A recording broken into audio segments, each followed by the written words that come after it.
Joan, we up? Call the special meeting of the Pennington County Board of Commissioners to order. First item is a moment of silent reflection and pledge of allegiance led by myself.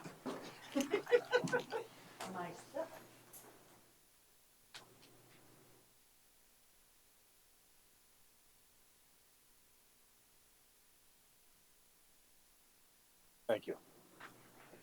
I pledge allegiance to the flag of the United States of America and to the republic for which it stands, one nation, under God, indivisible, with liberty and justice for all. Review and approve agenda. So moved. I've got a motion and a second to approve the agenda. All those in favor indicate by saying aye. Aye. Opposed? Motion carried. We're now into the budget work session. Cindy, have you got some news for us that we need to start with? I do. Cindy Moeller, Pennington County Auditor, and I did redo some of the cash analysis for where we're looking at being as far as reserves for the end of 2022, and you have a memo in regards to that. So the budget that I have up on the screen is the provisional budget with the change that was made at the August 3rd meeting to add in the kitchen lease payments. And then looking at that, we would end up with a 23.85% unassigned fund balance. Then I added in all of the secondary requests, which is what you're going to be looking at today. And that would drop us down to 19.3%. And then if we added in all of the FTEs, which is under consideration today as well, we would end up at about 16.9%. Sorry, Chairman, Commissioner Hadgar, 16.9? 16.94. Oh, okay, thank you.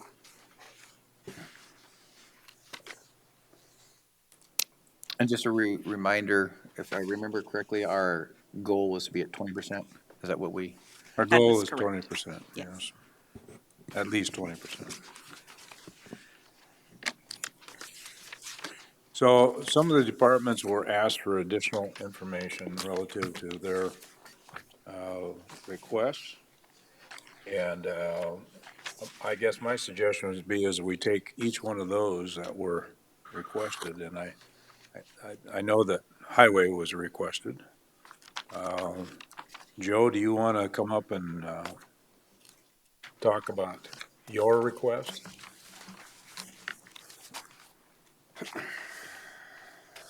Good morning, Commission. Joe Miller, Pennington County Highway Department. I sent Holly an explanation. Hopefully you've all got that.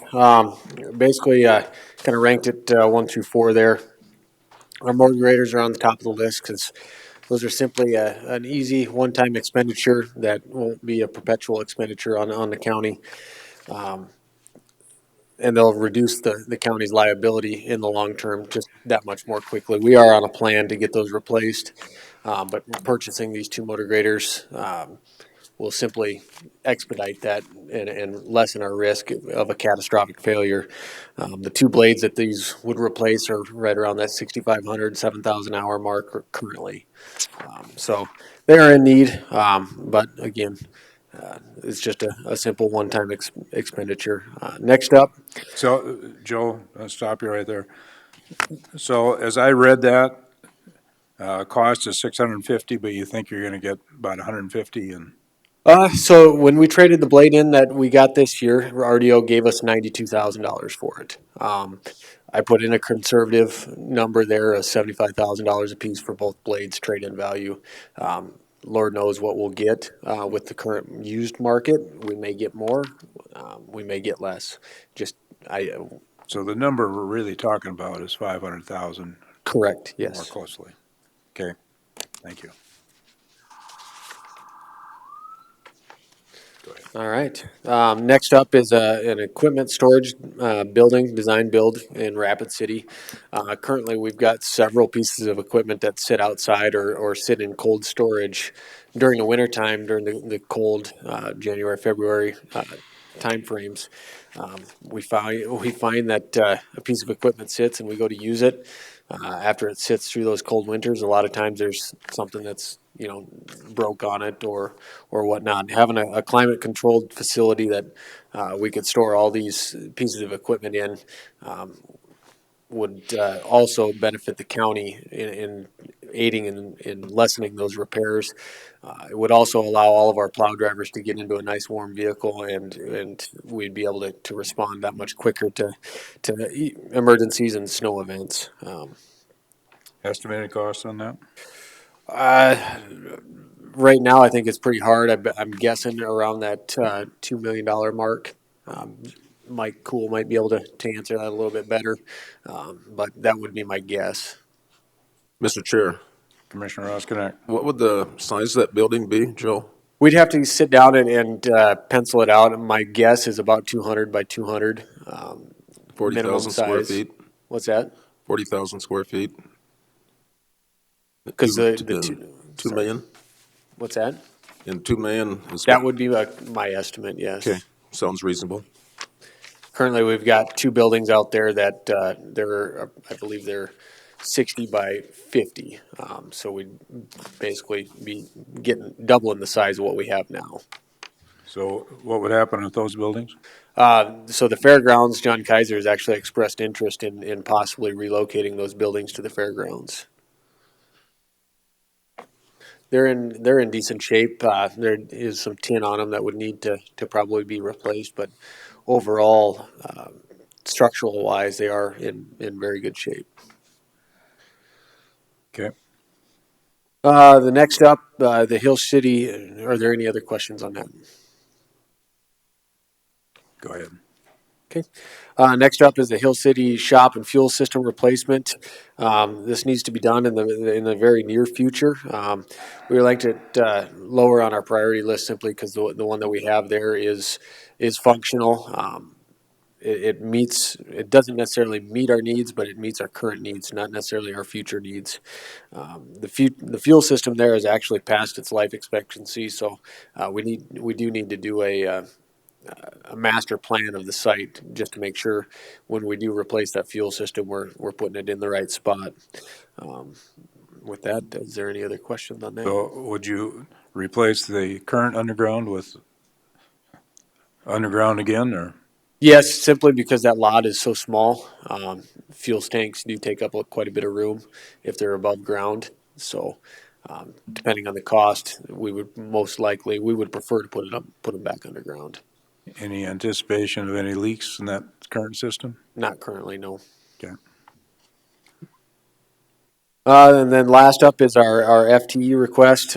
These are last on our request. Simply, if the need does arise, there is some need after we get South Rochford Road paved. We'll have to add an FTE, and Rapid City seems like we're always running a couple people short due to vacations and sick leave and whatnot. The FTEs we broke down in the order of the prioritization there. One full-time highway worker in Rapid City. We chose Rapid City just because if Hill City needs a guy, we can send him up there. If New Underwood needs a guy, we can send a Rapid City person to those divisions. The next up would be a full-time worker in Hill City. That's a future need that will need to happen after South Rochford is paved. Just with the adding of 12 miles of pavement, we'll just need another guy up there. And then lastly, we're tossing around the idea of having two seasonal labor positions in Rapid City. Currently, we have 4 seasonal flagger positions. These 2 seasonal employees in Rapid City would work during the construction season and help in our asphalt patching or our AMZ crew or drainage crew. Just simply help with the labor aspect of it. Mr. Chair. Commissioner LaCroix. Joe, going back to the Hill City shop and fuel replacement, did you have a rough estimate on that at all? I don't have that in front of me. I believe, don't quote me on this, but I believe it was the cost to replace just the fuel system was about $280,000 For the fuel? for the fuel system. Fuel. And is there any other problems with the buildings? Isn't Hill City on septic and so forth? No, we did actually fix You got that fix fixed? that issue. We connected to the Hill City, Okay. city, or the City of Hill City's sewer system, so, that problem's no longer. The buildings we're actually fixing one of the pole barn structures that, is currently there. We're putting some new sheet metal and putting some new doors on it. Have you had any problems with getting, water into the fuel? Seeping into the fuel tanks? No, You got not, sensors on those and they haven't gone off? not currently, no. They haven't gone off. Mr. Chair, can I interject Yes. here just a little bit?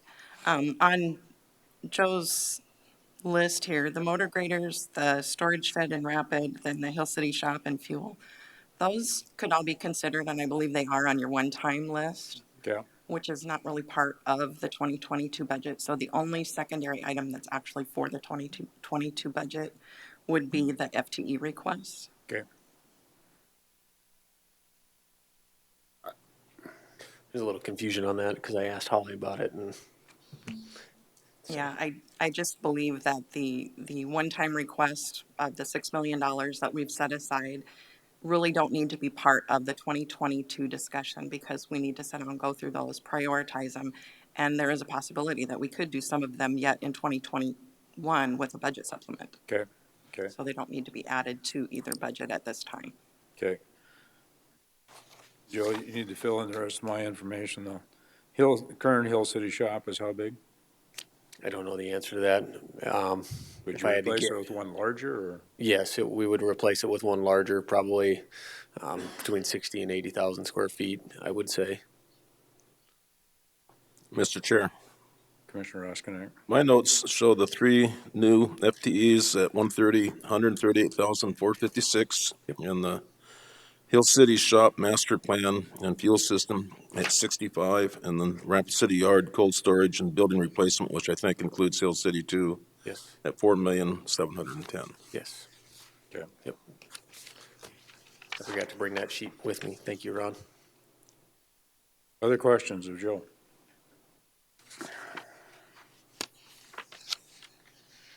Further questions? Thanks, Joe. Thank you. So who would like to be next? What department? Mike?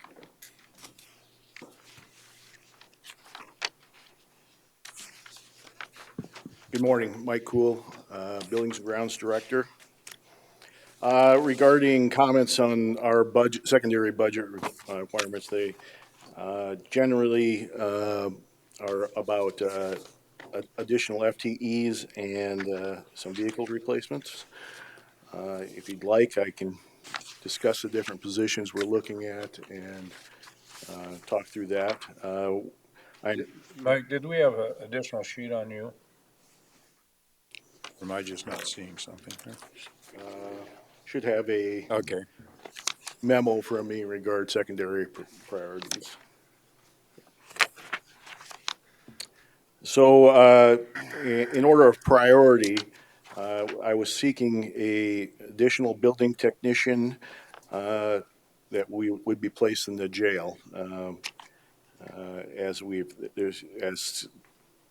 Discussion, there's been public discussion in regard to, the challenges we're facing in the jail, and we're currently looking at doing some upgrades in there. Moving forward with that work will require us to commit our foreman to being much more involved in a project there. So also, maintenance needs are increasing just because of the infrastructure. I asked for another building technician that would be on our general maintenance crew. That's through additional facilities like the crisis stabilization facility, which is out for bid right now. Adding additional, when we tear down the lamplighter in and build a parking lot, we'll have additional landscape requirements there. Generally, having more people on campus adds more people, more requests for work, generally that they respond to work. This group, general maintenance, responds to work requests from departments, so that's increasing. Then my third option would be the vehicle replacement. Our department has traditionally always just bought used vehicles.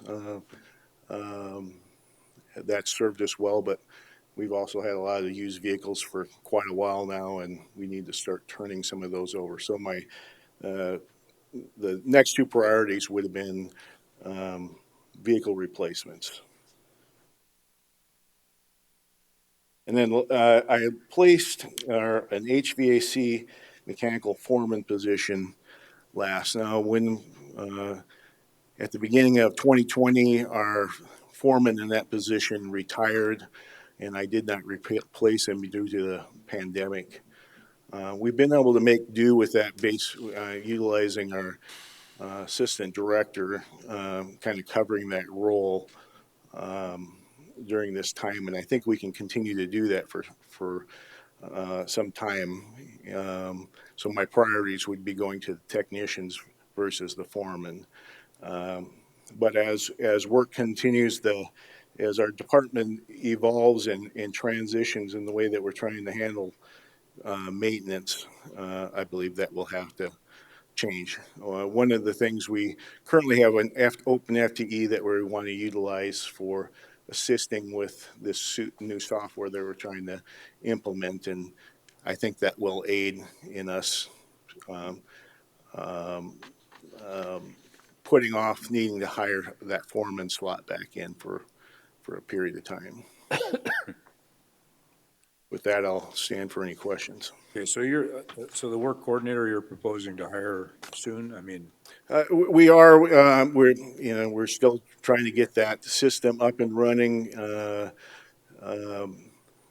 One of the things that I'm hoping to do is that in order for us to collect better data, there's a lot of information that has to be inputted into work orders and stuff regarding locations, buildings, things like that, so that information can be tracked. And that's how that will be utilized. But we don't have that up yet, and we're getting close, but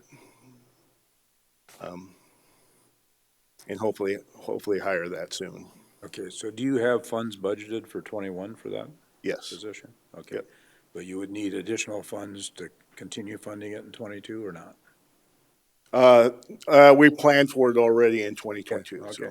okay.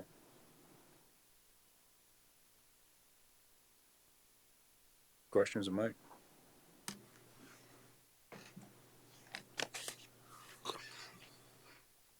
No questions? Thank you, Mike.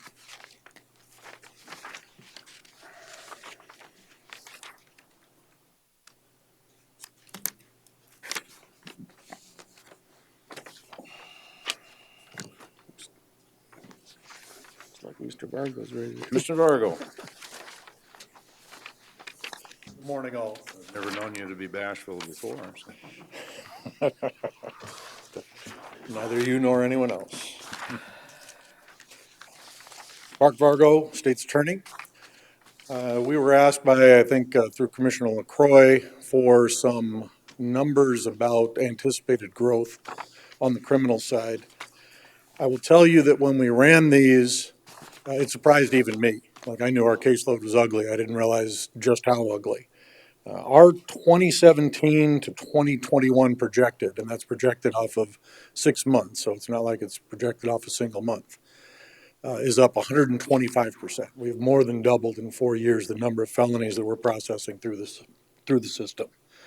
Now, I am always leery of just exactly what those numbers look like, and I think some of that relates to our changes in pretrial release policy that come through both the courts and the sheriff's office. Obviously has limitations in jail.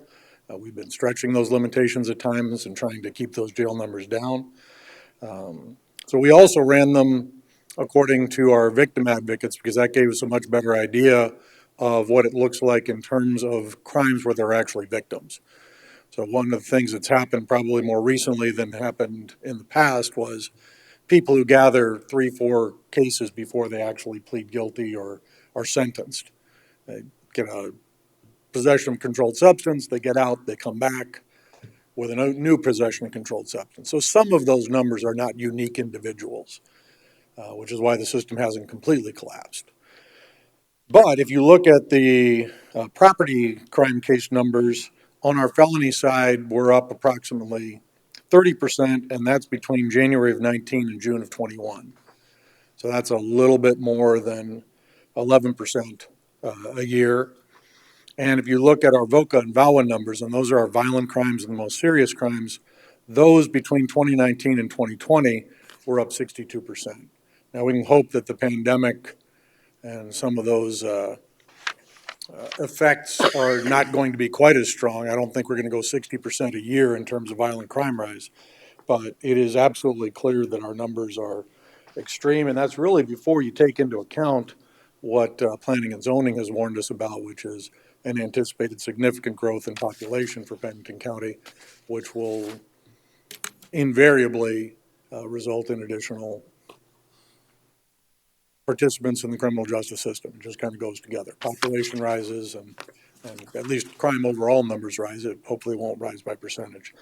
So I would say in response to Commissioner LaCroix's question that I think that a conservative estimate of a 10% a year increase over the next 5 is probably pretty easy and pretty safe, considering that that would be less than half of the rise that we saw in the previous 4 years. I do think that that's not just alarmist. So in that context, I'll come back to our specific requests and our priorities. The number one priority remains that victim advocate. Those numbers are mandated on us by the Constitution now under Marcy's Law. We increased by 4. We told you that even then, when Marcy's Law first passed, that 6 would be required for the numbers we had then, just given the new cases that would be involved in Marcy's Law. We've made do up till now, but I believe that they are really at the breaking point, and certainly when anybody is out, anybody is sick, anybody is on vacation, or if we have to train somebody, because that's usually about a 6-month process till they're fully up and running, they're running dangerously close to the red line. And because of Marcy's Law, we can't just say, okay, we're going to basically ignore all those petty thefts. We're going to do nothing with them. We're not allowed to do that. And so the cases where we have to make a decision, we'll do the least we can under the law on those petty thefts and those criminal trespasses and those low-level misdemeanors, but we're still required by law to do them. At the higher end, though, we like to have a much more hands-on and much more interactive approach. We go to court with those victims on rape cases, on murder cases, on aggravated assaults frequently, child abuse. It's a much more work-intensive, time-intensive. And if we don't have the man-hours for that, then those are the cases that are ultimately going to take the heat. And then our second and third really do link together. I prioritize the deputy state's attorney over the legal secretary, just because it takes longer for a deputy state's attorney to become truly functional within the office. I'd say 6 to 10 years probably is the best estimate of when those people are really ready to start taking on aggravated assault, child abuse, attempted murder type cases, and probably over 10 years by the time you want to hand them the rape where a 5-year-old was sexually molested by her grandpa. So, I mean, you're talking about a long period of time to build that bench, and given some of the challenges that we have had and will continue to have, I believe, in both recruiting and retention, I think the national narrative doesn't help. I think we're seeing some of the same effects that the sheriff's office sees in terms of why would you want to do this job? And our numbers in South Dakota are trending better. Our law school is getting larger classes. For a while there, we were really taking the heat because if you're only graduating 60 instead of 100, that definitely leaves a bigger fight for those 60 people. And so we weren't getting the same caliber of applicant or same caliber of people. I think they're back up more toward the 80s and 90s now, and so I'm hopeful that that'll help. But the bottom line is I think that we need to be paying attention to that, and even with a very moderate estimate of growth, Starting with one this year, a 10% increase each year with a 10-person felony division. That's an additional attorney each year just to keep up with the numbers. And so we haven't done that every year, but certainly I think it's warranted to do it this year. The legal secretary is very much similar. Those numbers trickle down to them as well. And a lot of their work is not variable based on necessarily the complexity of the case. Some basic things just have to be done. And so the attorneys might do less work on a possession of a controlled substance case than they do on a murder case. The secretaries, it's actually very similar, right up until the moment of trial at the very least. So there's a lot of work for them to do, and those case numbers are also fairly extreme. I think as I put it in my initial memo to you, right now we're pretty good on legal secretaries as long as nobody ever gets sick and nobody ever takes a vacation day. And every time that one of those happens, or God forbid, two of them in the same week, we're running into some difficulty. We kind of bouncing numbers around, and I know that's dangerous because I'm a lawyer, and if I could have done math, I probably would have gone to med school. But we have 60-some FTEs. And if you assume we've got 15 legal secretaries in the criminal division, if you assume that each of those people gets roughly 3 weeks of leave, and some of them get less than that, some of them get more, but average it out to make the math easy, about 3 weeks of leave, and then you have a couple weeks of sick leave, and a lot of them, for a variety of reasons, may need to take that. Some of them, the catastrophic sick leave, we won't even touch that. So that's about 5 weeks of leave. That means we're giving about 75 weeks of leave to those 15 legal secretaries, which means on average, 1.5 of them are gone on any given day. Just with the normal accumulated leave. So I'm not talking about maternity leave. I'm not talking about catastrophic sick leave. I'm not talking about compassionate leave that we might give under the county policies. We have to be able to function basically a person or two short in that division at all times. And we're getting to the point that that's not really tenable. So both of those I think are important. The last one, and it is not one-time money because it is something I would like to do on the regular. We are not required to publish on our abuse and neglect cases in more than one record, one paper of record. But because of the increased reach beyond our borders and beyond western South Dakota of the Native Sun News, I think it would be appropriate to use them in any cases that we identify that are ICWA. And so for a fairly moderate cost, I continue to ask you to do that as well. So I'm happy You're to talking have. about that in addition, correct? Yes, and I would place that as fourth because it is really more of a want than a need, but I do think that it is, one more mechanism by which we can demonstrate that we're really trying to reach out and work with our tribal communities and our Native community. Questions? Mr. Chair. Commissioner LaCroy. Well, thanks, Mark, for your update on that. That was enlightening, because I remember, I think it was 4 or 5 years ago when we first started this out, we were having a hard time getting attorneys to recruit in, and now that's kind of turned around a little bit, but I still have the concern, of retention, when you talk about 5 years of training, being able to keep those experienced people on. I mean, people are moving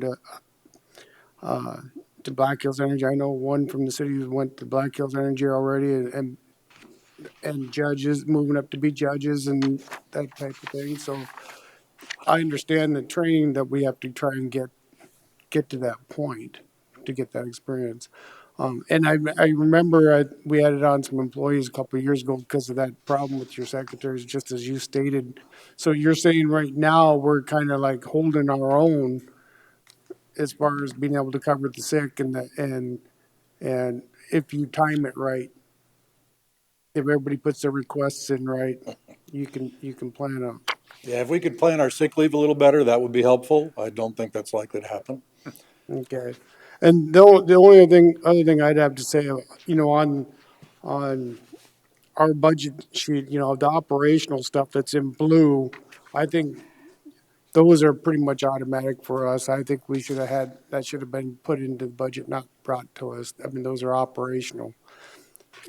under what I think anyhow. I don't know what the rest of the commission thinks, but I think the blue is operational and that's something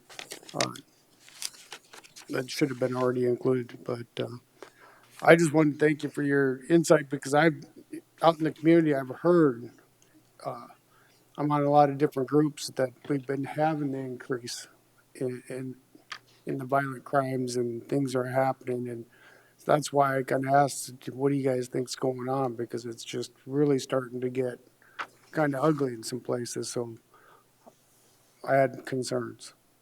And obviously we do as well. I know that I talked to Commissioner Hadcock at one point recently. She'd expressed some questions about our adult diversion program, and I told her that we'd been running, we had an intern project who did some research for us. Our adult diversion recidivism is between, I think it was 16.8%.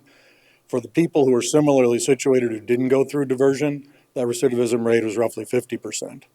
So since then, we've also run the numbers for our young adult diversion program.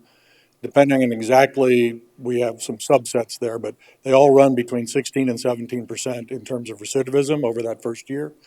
And again, the similarly situated people, and we break those down according to people who didn't enter the program or entered and failed, but they also run between 50 and 60% recidivism. So we're showing good results there. I don't think COVID got in our way on numbers to a certain extent with them, and so I have not felt like we need to enhance that department any. We don't see any requests for us on the diversion side. And I'm hopeful that over the long term, that's one of the approaches that will actually have an impact. But of course, that's a very much a long-term project. So did want to mention to you that I do think our diversion has been working well for us, but it's not going to be a substitute for all of the other things that are going on in the community and our approaches to, you know, the state has very successfully dumped things backward on us from Senate Bill 70 onward to a certain extent. And we have gotten some state money and some state programming back. That's great. But I think that there's still a lot of work to be done. We're watching some of the federal stuff as well, and hopefully we can maybe see some impact there. But the bottom line is we are going to be seeing, for the foreseeable future, I would anticipate, again, I think a 10% increase in felonies is probably a pretty rational estimate over the next for each of the next 5 years. Just a follow-up. Mark, thanks for bringing that up with your diversion programs because I think keeping track and knowing those numbers is so important because a lot of times in our community we concentrate and hear only the bad. It could be the 1%ers, but that's what we end up dealing with, and so that's all people think that's not working because that happens. But having those numbers is very helpful. Appreciate it. Chairman. Commissioner Hadcock.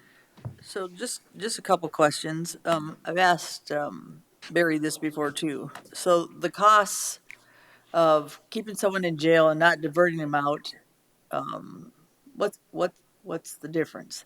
Meaning, if you keep having someone that is unfortunately failing on some of these programs and you keep diverting and you keep diverting and you keep diverting, how much is it costing the taxpayers between leaving them in jail and not letting them, even petty crimes add up. So number two, on Marcy's Law. Sorry, Commissioner, can I answer them one at a time? Because otherwise we'll get lost here. Okay, go ahead. So first of all, our diversions are not generally designed to be over and over again. We divert people once, we might consider them for a second attempt at it if it's been a while since their first diversion. But this is not something where we have a revolving door. So our diversion is really aimed at first-time offenders, early offenders, and keeping them out of the system. If diversion didn't work to do that, then we go back to the normal criminal justice system. So it is rare for us to have adults, at least, that are coming through the system more than twice. So I think that that's a slightly different model than perhaps the Care Campus, which is obviously designed at people, you know, wherever they are, and we treat them wherever they are. There is obviously a cost to the process of diversion. We have thus far not asked the commission, and even next year, we're not asking the commission for significant money in terms of paying for diversion programming. We're utilizing our community resources, state and federal programs, not-for-profit agencies that provide programming for free. So we do this very much on a shoestring budget, but there are the costs of the actual diversion workers. So it's not zero, but it is certainly different than building a new tower at the jail. Because if you didn't divert those people, if everybody went through the system and the chronic crime that you're referring to, the criminal trespass and the petty theft, if we decided that what we're going to try to do is to go back to the future and really lock those people up so they couldn't commit those crimes, you'd need a new tower at the jail at the very least. Well, I'm going to say from my point of view and some of the diversion, I have to disagree. So just watching, you say more petty crime and stuff without sounding yucky, but they seem to increase when it's kind of like when you don't get caught at something and you get to keep getting a chance and keep getting a chance and keep getting a chance. You say they're not, after they fail, they're not getting another chance. Well, not that I've seen, okay, because I have to deal with a lot of the people that you guys are working with. Some are doing really good. Some on those diversions, obviously, like I said, how much is it really costing us to save people? So I believe our intentions are always good in diversion or trying to save people in a sense, but you got to be able to want to work that system in a way, and those people you can tell right away because they follow through. It doesn't matter if it's in Barry's area or in crime area. Just from my experience in tenfold since I've been doing a little bit different work. So I keep saying, how much does it cost to divert, and how much does it cost to put in jail, depending on who they are. Like you said, a lot of those people that are failing, they're going back in the system. I'm seeing them out. So, Well, when I say back in the system, I don't mean they're going into the jail. If we're talking about chronic misdemeanors, we may say you're not eligible for diversion anymore. yeah, That doesn't mean that the judge, when they plead guilty to a criminal trespass, is going to put them in jail. yeah. Nor that we would have the ability to house them if they did. So Well, a lot I of those, understand that you're talking about people who become chronic. I'm just saying that that's not a result of multiple diversions. right. Now, if we're giving them more chances on probation, we're giving them more chances by just time served and letting them go. That's a different question and a different approach. And on the cost for that, I'd really kind of refer you to the sheriff, because I'm not joking at all. There's no way that we could deal with those people in the way that we did 25 years ago Right. unless you wanted to build another jail. No, I just think then in some of the diversion, maybe we have to change it a little bit different. I'm not the expert on that in one sense, but the other, there's got to be some working programs because when you're diverting people, they have to work. They have to go somewhere besides, okay, I'm gonna let you out. And I'm finding they don't have any jobs, which is funny because we have lots of jobs that supposedly we can't find places for them to go. Well, if you're a felon even once, if you're a felon twice, if you've been in the system in any way, you're not getting a job most of the time, unfortunately. So how do you divert people and how do you keep them out of trouble if we can't even get them a job and move forward? Meaning, some of this is recidivism is you're not keeping people busy at what they're in their lives besides saying, okay, we'll let you out. I'm saying this because I'm watching it every day. And it's unfortunate. I mean, we can't save everybody, but the ones that don't want to, that play the system and keep getting out and doing the same thing over and committing things, sometimes they get caught, sometimes they don't. Is diversion working? And how much is, like I said, how much is it really costing us in the long run when the rest of us in our businesses and other things, when we're diverting them, how much are they costing us? They're not costing government in a sense, but they're costing the citizens. If I'm correct, Travis, we've been meeting with some people when they're affecting people in other ways. So they're staying out of jail, but they're out in the public doing what they do. And I would welcome, if you've got any statistics that suggest that ours are incorrect in terms of a 16% recidivism, I'd love to see them. I understand that, individuals are going to fail. Individuals on every program fail. And so I'm not suggesting this is a one-size-fits-all panacea. We are going to have people that go through diversion and go through court who then go back and are a drain on the community. And that's why we continue to see rising numbers. So, I mean, the system as a whole has not figured out how we get people off of meth effectively. But maybe the rising stuff is some of the other stuff that we are diverting and we need to look at. So, And I get your point there, and I've heard that from some members of the community. I think most of them are talking without having any idea of what the real statistics are. okay, I guess I see it every day, and I'm not about myself. I'm about the public and what I see happening, and from some of the things and some of the games being played, and us saying, well, the statistics are, well, I'm not trying to say you're doing everything wrong, and it sounds like it, but I think we need to take a closer look at costs in the long run, because costs aren't just to government, they're costs to the public. So the businesses and the different people that we need to work with, I'm not talking me personally, because before I was even in business, working with a lot of the people we're talking about, I've heard it before, and then now I understand a little bit better what they're talking about. I'm not one of those people about my money. I'm about trying to help people as well. So I'm doing your same diversion work in a different way. I'm trying to help your people so they're not, or the people in the system. So, long story short, I need to have a conversation with you about this on the side. So, Well, and I'd be happy to do that. And I And don't want to then- get too far off of our actual requests, Yes, sir. none of which actually involve diversion. yes, sir. And then the money, or Marcy's Law, kind of, how many, do you have the cases of how many in-house you have and how many went to Dakota Legal Services because of Marcy's Law?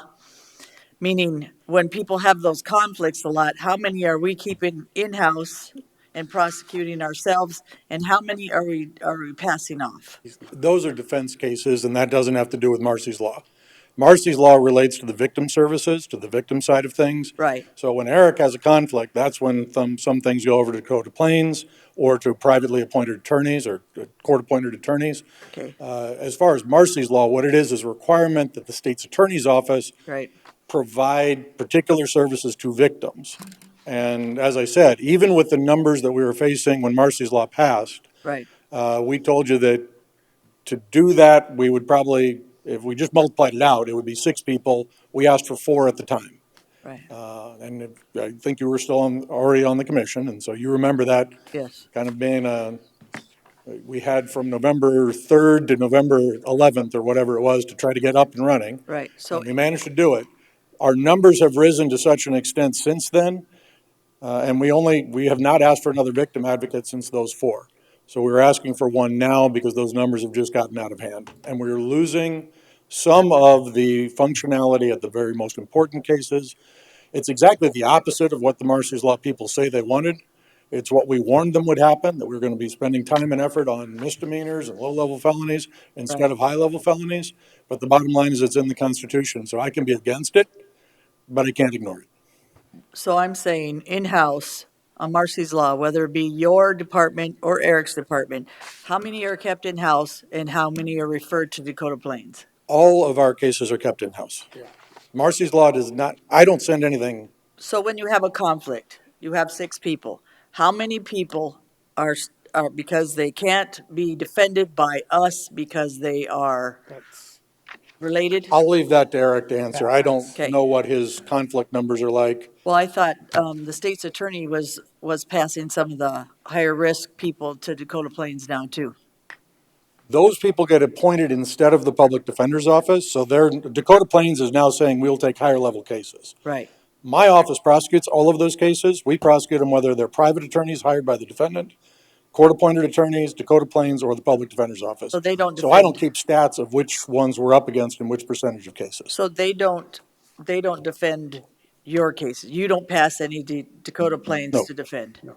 Okay, he just But no, passes they a do little bit higher defend level. cases that we prosecute. I don't pass them anything. My people are doing all of our cases unless we actually have a conflict.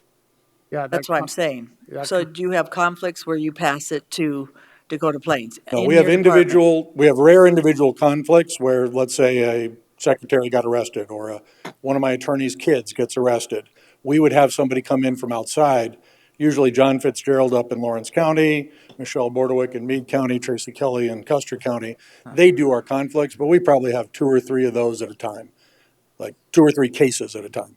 What you're talking about is a whole different animal, and again, I'll defer to Eric on that. I think that's something he could answer you as to what numbers Dakota Plains is going to be picking up.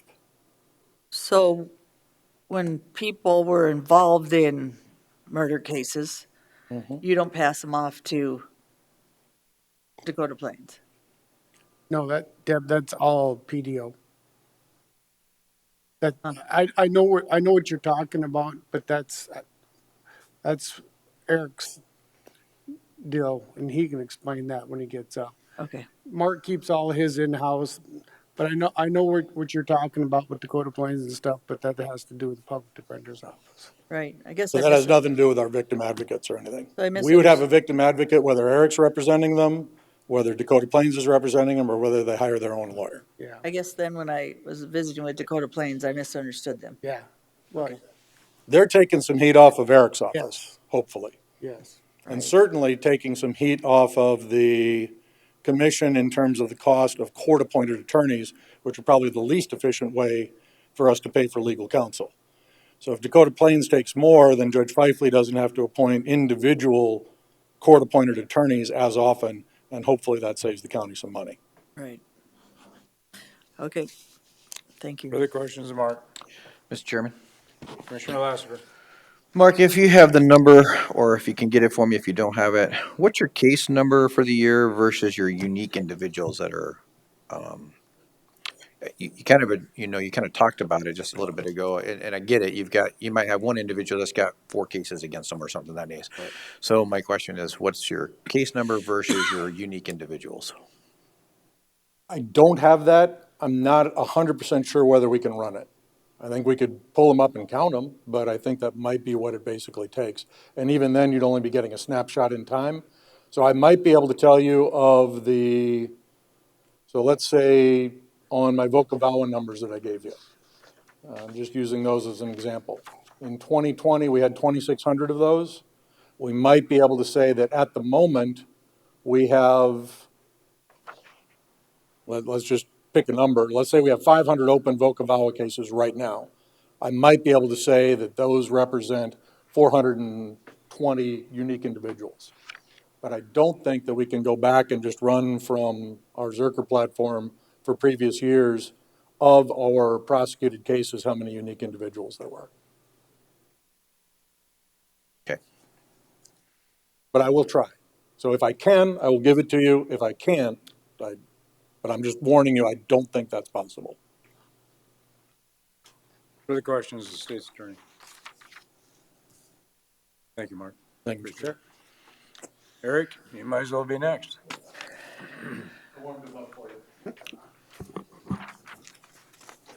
Good morning, Eric Butcher, Public Defender.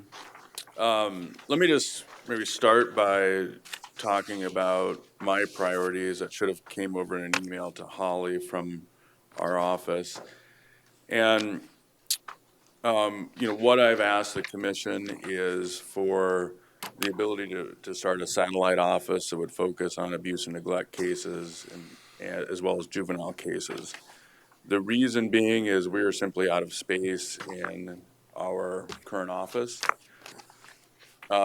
We will be bringing in our final attorney, so we will be full here at the end of this month. And when that happens, and I know in my original budget presentation, I provided a map of our office, we will have 2 attorneys in cubicles. The difficulty of having attorneys in cubicles is they can't have confidential communications with their clients. And so even on a phone call, a lot of times they take those in our library or our conference room. And unfortunately, we didn't. When our office was originally planned out, it didn't call for having some smaller rooms available for an attorney just to sit in there with one client, or with they'll just be on the phone. So we are essentially out of space. I know that I would have been requesting this last year, but for COVID. But prior to COVID, we were looking at our numbers. I had preliminary discussions of, we were looking at the expansion of Dakota Plains, the expansion of our office to try to cut down on some of the costs coming for court-appointed attorneys that get appointed. But for us to grow with attorneys, we simply have to have more space. And this satellite office, what we would do with it is move 3 of our experienced attorneys in abuse and neglect cases, as well as juvenile cases, into that office. And that would then free up the 2 lawyers that are going to be in cubicles. They would then move into offices, and we'd have 1 extra office available for an additional attorney for future growth. I also discussed with you some other options I think we can look at in the future with our office, hopefully bust a hole into the mechanical room, maybe add an office or 2, where we can also look at reducing our file room in a couple of years. And so that would be our long-term plan to try to extend the life of our office for hopefully as many as 10 years through those other expansion efforts.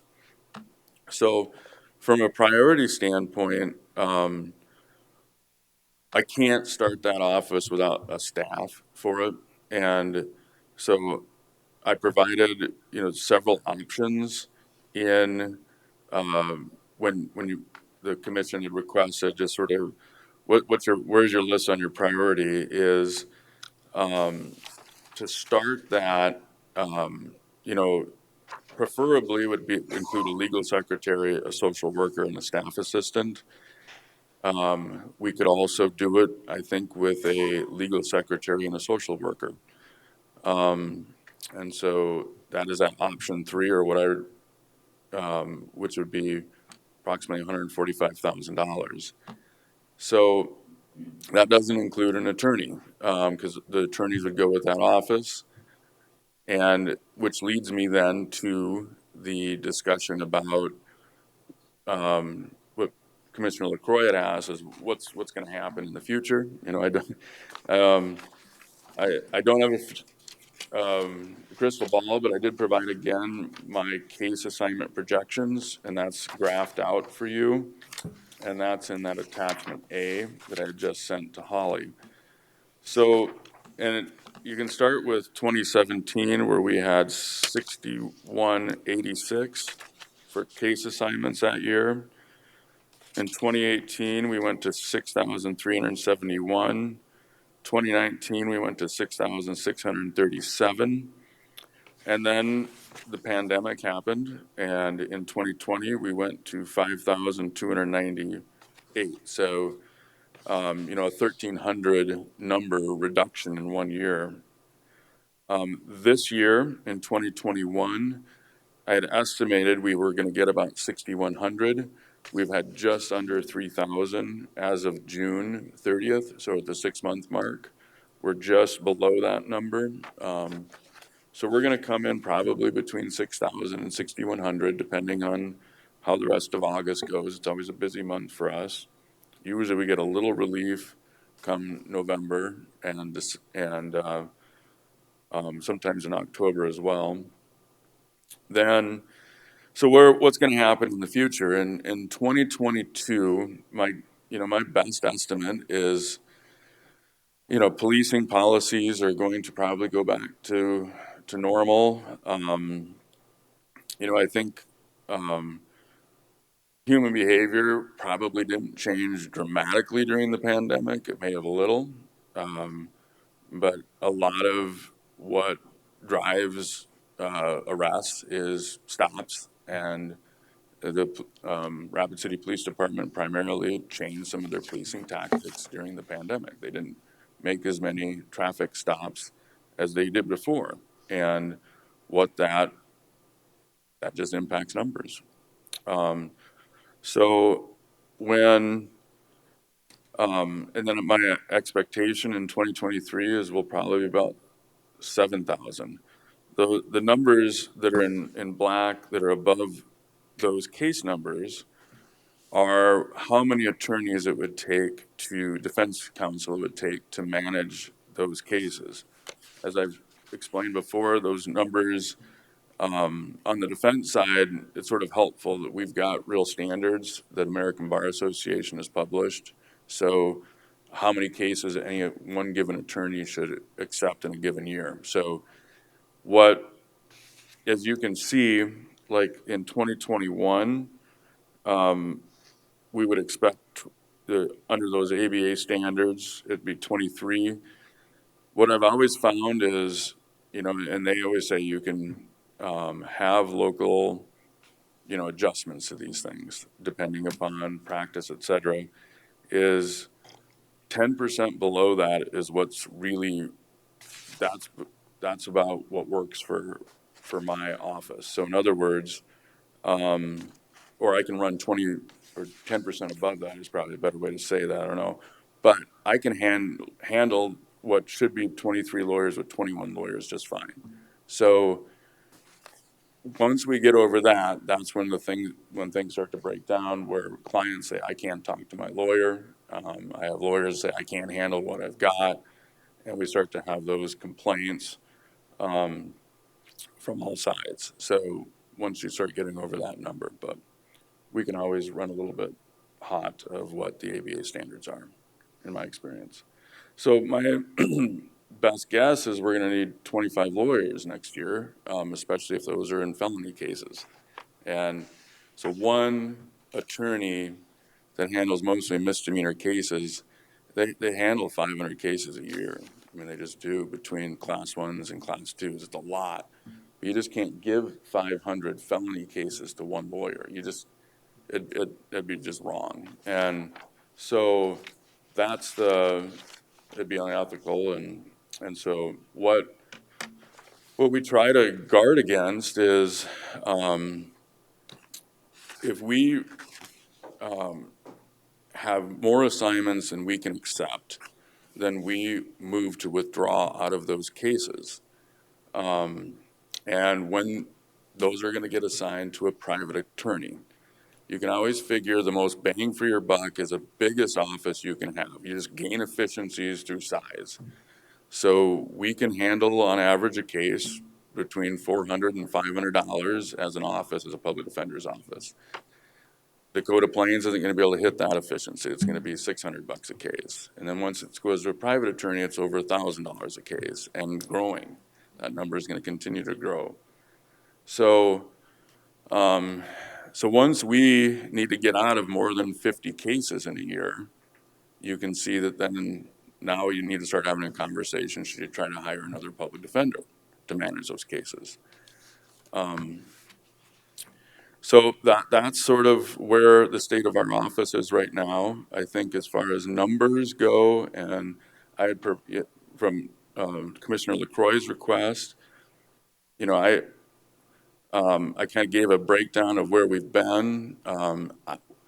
Unfortunately, I don't divide cases by violent or nonviolent. I don't have that as a code in which we track cases. So I provided the Sheriff's Department's numbers for Pennington County as well as the Rapid City Police Department's numbers to kind of give you a snapshot of those. So our numbers will follow that. You know, there's always going to be some discrepancies in both what's a crime that's reported, and so that's probably the biggest number. The crimes that are prosecuted by Mark's office, that's going to be a slightly smaller number because maybe the suspect is never determined, or they look at the case after it's a reported crime. They say, actually, there wasn't a crime here. It wasn't a burglary. It was the uncle who had permission to come into the house or whatever it might be. And so they don't prosecute that case. So that's going to be a smaller number. And then what comes to the public defender's office is, again, a smaller number. We don't represent every case. And to Commissioner Hadcock's, I think, discussion with Mark prosecutes 100% of all cases. we defend about, from the raw numbers from the clerk of courts of class 1 misdemeanors and felonies, from those numbers, we typically represent about 60% of those numbers. And that's on the assignment basis. And then some people represent themselves pro se, meaning they represent themselves. Some people hire private counsel, so they get representation through hiring an attorney themselves. And then we have cases that we conflict out of. Some cases we get the case, so that's tracked in our numbers. We get the discovery and we say, uh-oh, our client is the passenger in this vehicle and we can't. Our current client was also a passenger in this vehicle or is a witness to a burglary or whatever it might be, and we can't now accept that case, so we move to withdraw, and that case goes to the Dakota Plains office. So that's always a little over 10% of those cases that we get in, we end up having to get out of. So you'll see that Dakota Plains usually runs about 10% of our office's numbers. So it's going to be 500 to 700 cases a year is what you're going to probably see it come through Dakota Plains. Okay. So one of the things that we have found that's not uncommon is in a lot of these bigger cases, in these homicide cases, et cetera, there's oftentimes a robust investigation, lots of witnesses involved in a case like that. Our office oftentimes represents a witness in that case, currently represents them as a client. And in that situation, we cannot take that case and then cross-examine that person because we know all the things about them, right? We might know they have a mental illness. We might know that and that's privileged information that they've provided to us as their attorney. And we can't then use that in another case against, and there's just ethical rules by that. We can lose our license to practice law if we violate those rules in an egregious way. So we have to get out of those cases. So what it's oftentimes happens, like in Sioux Falls, for example, they have a conflict office. It's also county managed, the same way their public defender's office is county managed. That conflict office ends up doing most of the homicide cases because they only have about 1,000 cases a year, I think is where their numbers are. And with only 1,000 cases a year, you have fewer conflicts than if you have 6,000 cases a year. It's just math. So they end up doing most of the murder cases in that conflict office, and the public defender's office is doing most of everything else. So when we had been looking at this really for a couple of years before the pandemic, we've been looking at this very closely. One of the things, and through the Public Defender Advisory Board, what we had looked at is expanding the contract with Dakota Plains so they could handle those Class A and B felonies, which are your homicide cases. Because anytime those go out to private, because before they don't have enough lawyers to just handle that serious of a case. I mean, they're a major drain on defense time. So when that happens, when those cases go to, now if you expand that contract, they can hire another attorney and take those cases. And there's a lot of efficiency to that from a financial standpoint because it's those big murder cases that oftentimes are a $50,000 defense bill. Well, that's half an FTE in just one case if you just hire someone to do it. So that's I think that's it, kind of in a nutshell. And I'll just stand for questions. Questions? Eric? Mr. Chair. Commissioner Oskinen. Eric, on option number one, all for FTEs, rough cost $270,000. Does any of that include the satellite office? It does. The rent and utilities and Yes. whatnot? Yep. And I figured rent and utilities at about $36,000 a year total. And there's, I think we're gonna need about 1,500 square feet. So that puts us between $15 and $20. And it just all depends on whether it's triple net and we'd have to, when we originally did this, I looked and there were several options that we could do. And that was a conservative estimate, meaning I'm hopeful we'll be able to do it between 25 and 30, but So roughly 30,000 for the right. rent and utilities. What's the difference in, between option 3 and 4?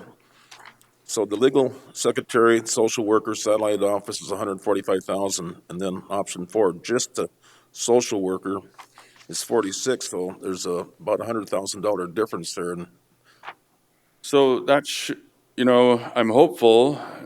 My office manager is on vacation right now, but that, so that $100,000 difference should include then the legal secretary and the rent. Because in option 4, if there's no satellite office, really the only thing I would ask for is a social. I can't really put any more people in my office. So I have space in a cubicle that I could put another social worker. And what we have found with having the social worker now here for over a year and a half is just, it's a tremendous relief to the attorneys. I mean, it helps them, every single person. So it allows our entire office to be more efficient, you know, and her following through with getting people into treatment is extraordinary now, that because it's a special skill set. And, you know, we've muddled through that process as lawyers and not very well. And so now she's placing someone out of the jail into a treatment facility almost like one a week. I mean, whereas we weren't hitting anywhere closer to that number. So getting them their treatment needs assessment, getting that sent to the state to find where the funding and the appropriate placement is, following through with that, calling those placements, where's our bed, that kind of stuff. It just takes time and expertise. And so she's already as busy as you can, you know, we've used up all of her time. And so now people are waiting. On the adult criminal side, she doesn't say no. It's just, you got to wait 2 weeks sometimes now to get that treatment needs assessment request in. On the abuse and neglect and juvenile side, we've just said you can't do them. I mean, we can't have her working with all these families and these juveniles in that more intensive way. And so one thing I want to discuss too briefly is this satellite office is also not only sort of, I think, solves a current issue and a problem, but it's also a model that is considered the best way to do juvenile and abuse and neglect defense on the defense side, is to have that social worker have an office that's just looks different than an adult law office, which is sort of stuffy. I don't know how else to put that, but it's designed, oftentimes they're decorated where kids feel comfortable, where they feel supported. It's smaller, and it has that social worker that sits down with the lawyer in the very first meeting. And I think to Commissioner Hadcock's and Mr. Vargo's discussion earlier about, I mean, how to change human behavior, you know, we're all looking for that, right? I mean, it's hard work. And probably the best thing that we know is the earlier you can make these interventions, the more bang you're going to have for your buck. So trying to help a juvenile when they're 12 and starting to steal cigarettes, if you can get them on track, then they're not going to be committing the things later. The problem is, oftentimes when you have a juvenile that's 12 stealing cigarettes, it's probably because there's an issue in their home. And this model, what it designs to do is to help that kid identify what those are and to help that family, if you can, to the best of your ability. So it's starting it early on this sort of that end, and that's sort of the model. So it's not only solves a problem on just for issues of space and money, it's also hopefully going to help our system.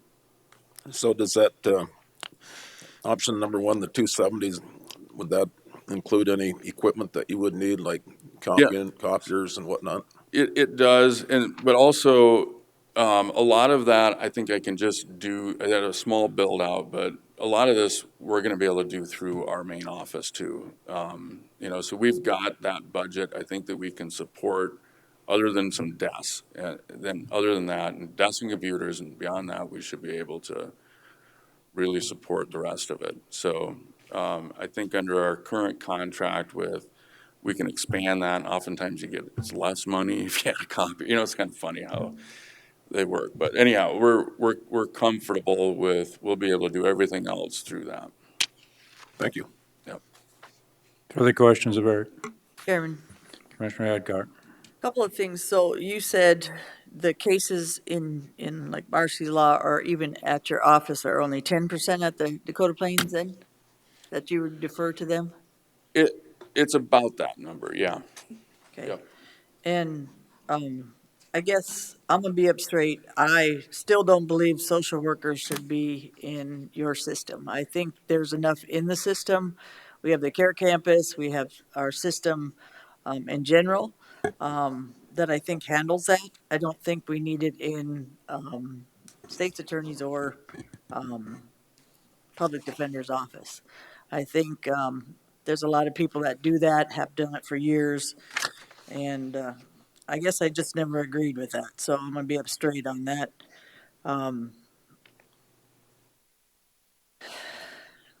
Satellite office, I guess I need to see the numbers a little bit more. You do have numbers on here. You have the total amount is 186.84 for the legal secretary, the social worker, and the staff assistant, and then the satellite office. So you're asking for 457,284. You're looking for the 270 plus the 186. No, so I listed those out as various options that I could make work. So option one would be With the satellite the office. original request, satellite office plus the 4 FTEs. Option two is 3 FTEs plus the satellite office. This, what I call the Spartan office, I think that's as small as I could make it and still make it go, is having 2 FTEs and the rent, so that'd be 145. Or finally, I would just ask for one FTE as a social worker if it was a no from the commission on the satellite office. Okay, so the That makes sense. FTEs are 186. I'll say that again. And all 4 FTEs are 274.35, and your satellite office is how much? So the satellite office is, I think in that original budget request, let me try to flip to that really So the quick. 4 FTEs aren't included with the satellite office. So the satellite office includes $36,000 in rent and $7,000 is just the original build out for computers and desks. So that's $43,000 is the office alone. Okay, and it doesn't have, like you said, the equipment and everything that you're gonna need in that office. You believe you'll be able to go in a building, start, at $43,000 in a different building Right, for a satellite office? right. Phones, all that kind of stuff that you need, computers. Yeah, because all that, because this is going to be supported by our general budget, right? So our phone and fax and all those things, we already budget for those items. I don't think it's going to be so substantial that we can't fund it through everything else. So that alone is $43,000, and that goes to any of those options, except for option 4, which is no satellite office, just 1 FTE. Come to our main office. Thank you, Eric. Any further questions? Mark, Mr. Chair. Yes. I mean, I've heard the discussions on, and I totally agree on, how the juveniles and the abuse and neglect, taking them and separating them, it's a much better deal. I'm not totally in line with, I don't know if we can do it this year. It all depends on how things work out up here. But I think, we are in the process of doing a facilities needs assessment. One of the things that I haven't had a chance to look at that control room up there that you talked about, but we do have buildings and grounds here. I'm thinking could possibly be 2 offices. I think when we roughly looked at that. But I mean, I'm just thinking, I'm not sure we could get that done this year. I don't know. You know, and as far as like, I'm on a little different side of the story than Dab on the social worker, because I see a lot of that as follow-up that saves the attorney time, because there's so much things that contact with the clients that that person's able to follow up through, and that helps ease the loads for those attorneys. And I mean, they may be called the social worker, but they do quite a bit more work for them. But I guess that's my thoughts on that. You know, really didn't have this discussion last year, and we did about talking about how Sioux Falls are doing things. I mean, you gave good explanation of that, but I think in order to do it and do it right, if we did a facilities need study and we could plan, I think we could probably do it a lot better. You know, one of the thoughts that's, you know, I'll throw it out there is, you know, we're going to be building a new facility behind the care campus. To me, the crisis care center is going to open up space in there. Why not have it right there? But you know, that involves in discussions with the sheriff and everybody else. But I mean, those are some thoughts that I think we can look at moving forward, and once we get that facilities need study back. And I should say that really this plan is, I think, a gap plan between more of a long-term, there might be a whole juvenile center someday, right? What we have today, though, is we have two attorneys in cubicles and it doesn't quite work. No. And if next year, cases go up by 1,000, let's say, and I can't take those cases, that's a $1 million bill that comes to due. That's what that is. That's $1 million bill. It's going to come due to you because I can't take them, and so they're going to go out to private counsel, and it's about $1,000 a case. This is where I just want to make sure I don't get in trouble later by you saying, look, I don't have any more room for any more lawyers. If we do this, I could at least give you, like, we could hire some people next year if that happens. Does that help? Because otherwise, we are full, and I think in a couple, 3-4 years, hopefully we'll be able to keep our office sustainable for about 10 years, and we can bust into that other room and we can get all those files done. But that's why my priority number one wasn't a lawyer, because I can't put a lawyer in my office. I cannot do it. We are full. So I just want to make sure let you know that. Yes, and I want to explain, because where I was going at about a week ago, and I don't know if the commission also caught this. I was trying to do numbers for you and the attorney's office, employees, so forth. He's got more space, but I think you hit it today in your presentation. Mark does 100% of his cases. That's why his space is much more than yours. And maybe that was in the design, I'm not sure, of the building, that you're doing 60% of what his 100% use, so you didn't need as much space when the planning was originally done, is my thought, after listening to how this, because if you're doing, he's doing 100% and some are privately, and then you get some Dakota Plains, and you're left with the 60%. It's making more sense now, but of why your space is smaller. And you're right. I've toured the office and walked around and seen. I mean, they're using every bit of it. And when you get into lawyers and you need that privacy, the one-on-one, in order to do what you need to do with your clients. It can't be out in the open. It's all the privacy laws out there. Mr. Chair. Commissioner Askin. So Rick, if I understood what you just said, if we were to approve the 270, we would essentially be saving 750,000, worst case scenario. Because if you can't take it, they go out to private sector, we still pay the bill.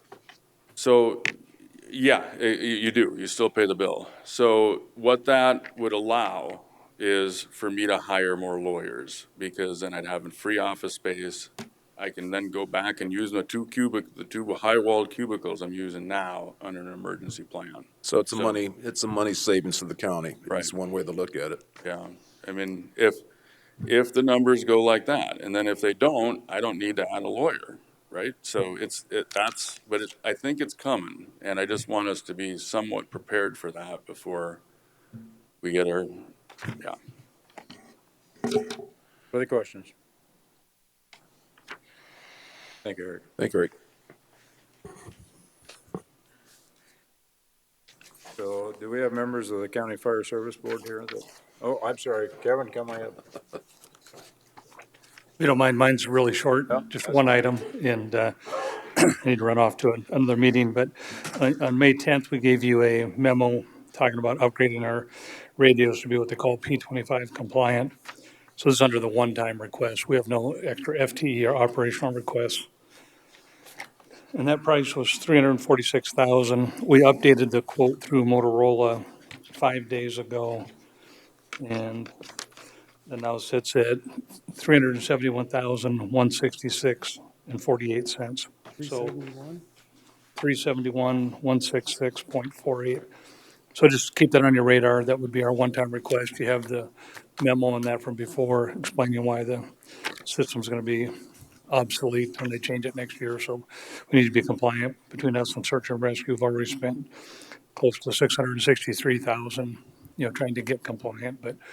And if there's any sense of urgency, I guess, in terms of the radios, they're dealing with COVID supply chain disruption in terms of chips and everything else on the radio, so they can't guarantee how quick they can get them. So the sooner we can order in, the better it is for us. But anyway, that was my only item for you. So, Okay, any questions?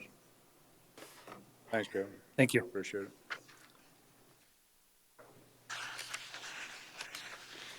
Fire Service Board.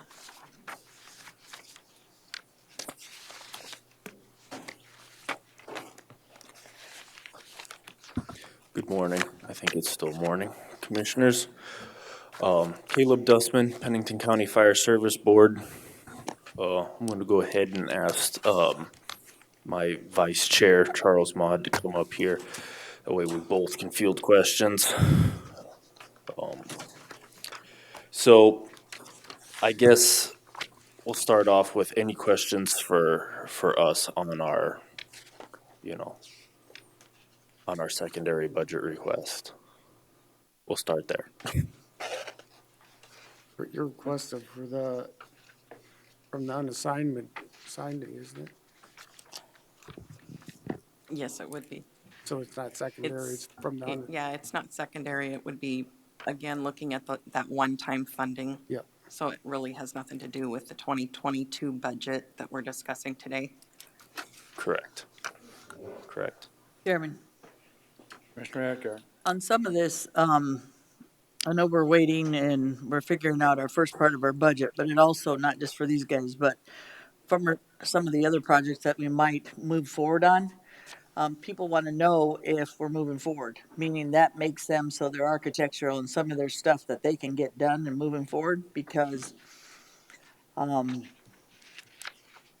talking 2 million on one project, 101,800,000 something on this, if they are passed. I'm saying if we decide we're going to do them,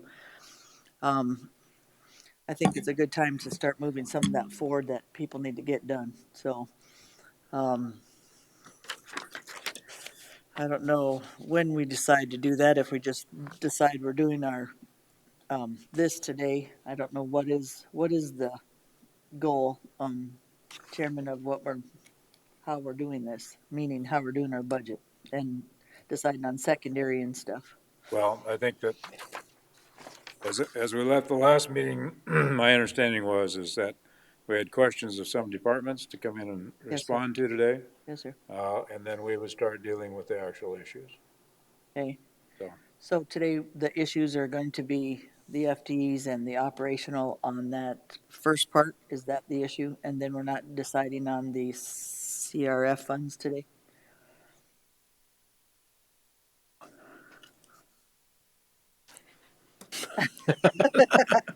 I know. I would answer Cindy to is that saying because something different. on the agenda, it did talk about the 2022 budget, secondary and FTEs. Okay. We weren't addressing the use of the one-time funds, the $6 million that's been set aside for these specific one-time projects.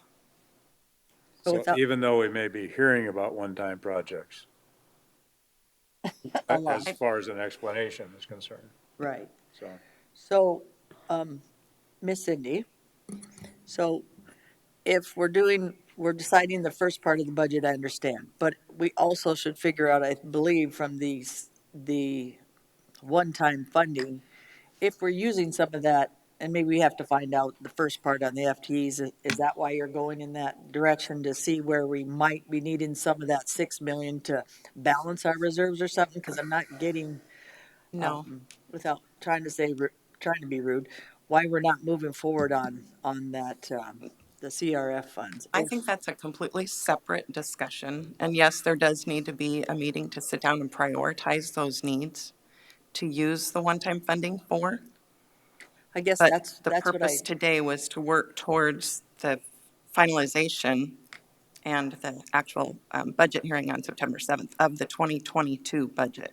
well, I thought that's what we took this meeting for, instead of keep setting different meetings for each thing. But that's what we were doing today, because even, Miss Cindy, some of our schedules are pretty tight right now as well. So it kind of works when we're doing these budget discussions, that we get a lot of this stuff ironed out. You're not gonna get it completely ironed out. This is a budget, but so you see what I'm saying? Yeah, Mr. Chair. Taking a lot of meetings. Commissioner LaCroy. This is what I guess, the unassigned, to me, is a lot easier to work with at a regular meeting myself, because right now, even with what I have on my piece of paper, we got a surplus of 457 if we approved all of them that I have on my. So really, Right. that's why that doesn't concern me, and probably shouldn't concern, we should hear what they have to say. This here, the secondary budget request, CFR. my plan coming here today was to come up with, I had some recommendations for this, not 100% plan. But at least we can move forward, I think. So I agree with Cindy, that these ones, we got to get through this before this, because then we start clouding up our original budget, because then we may say, oh, we can take this money, move it over, and you can't, because it's not, can't support some of the other stuff continuously as our regular budget. So I think that's why she wants to keep the one time and per meeting. Those are my thoughts, Deb. I don't know if that helps. Thank you. Well, that's right.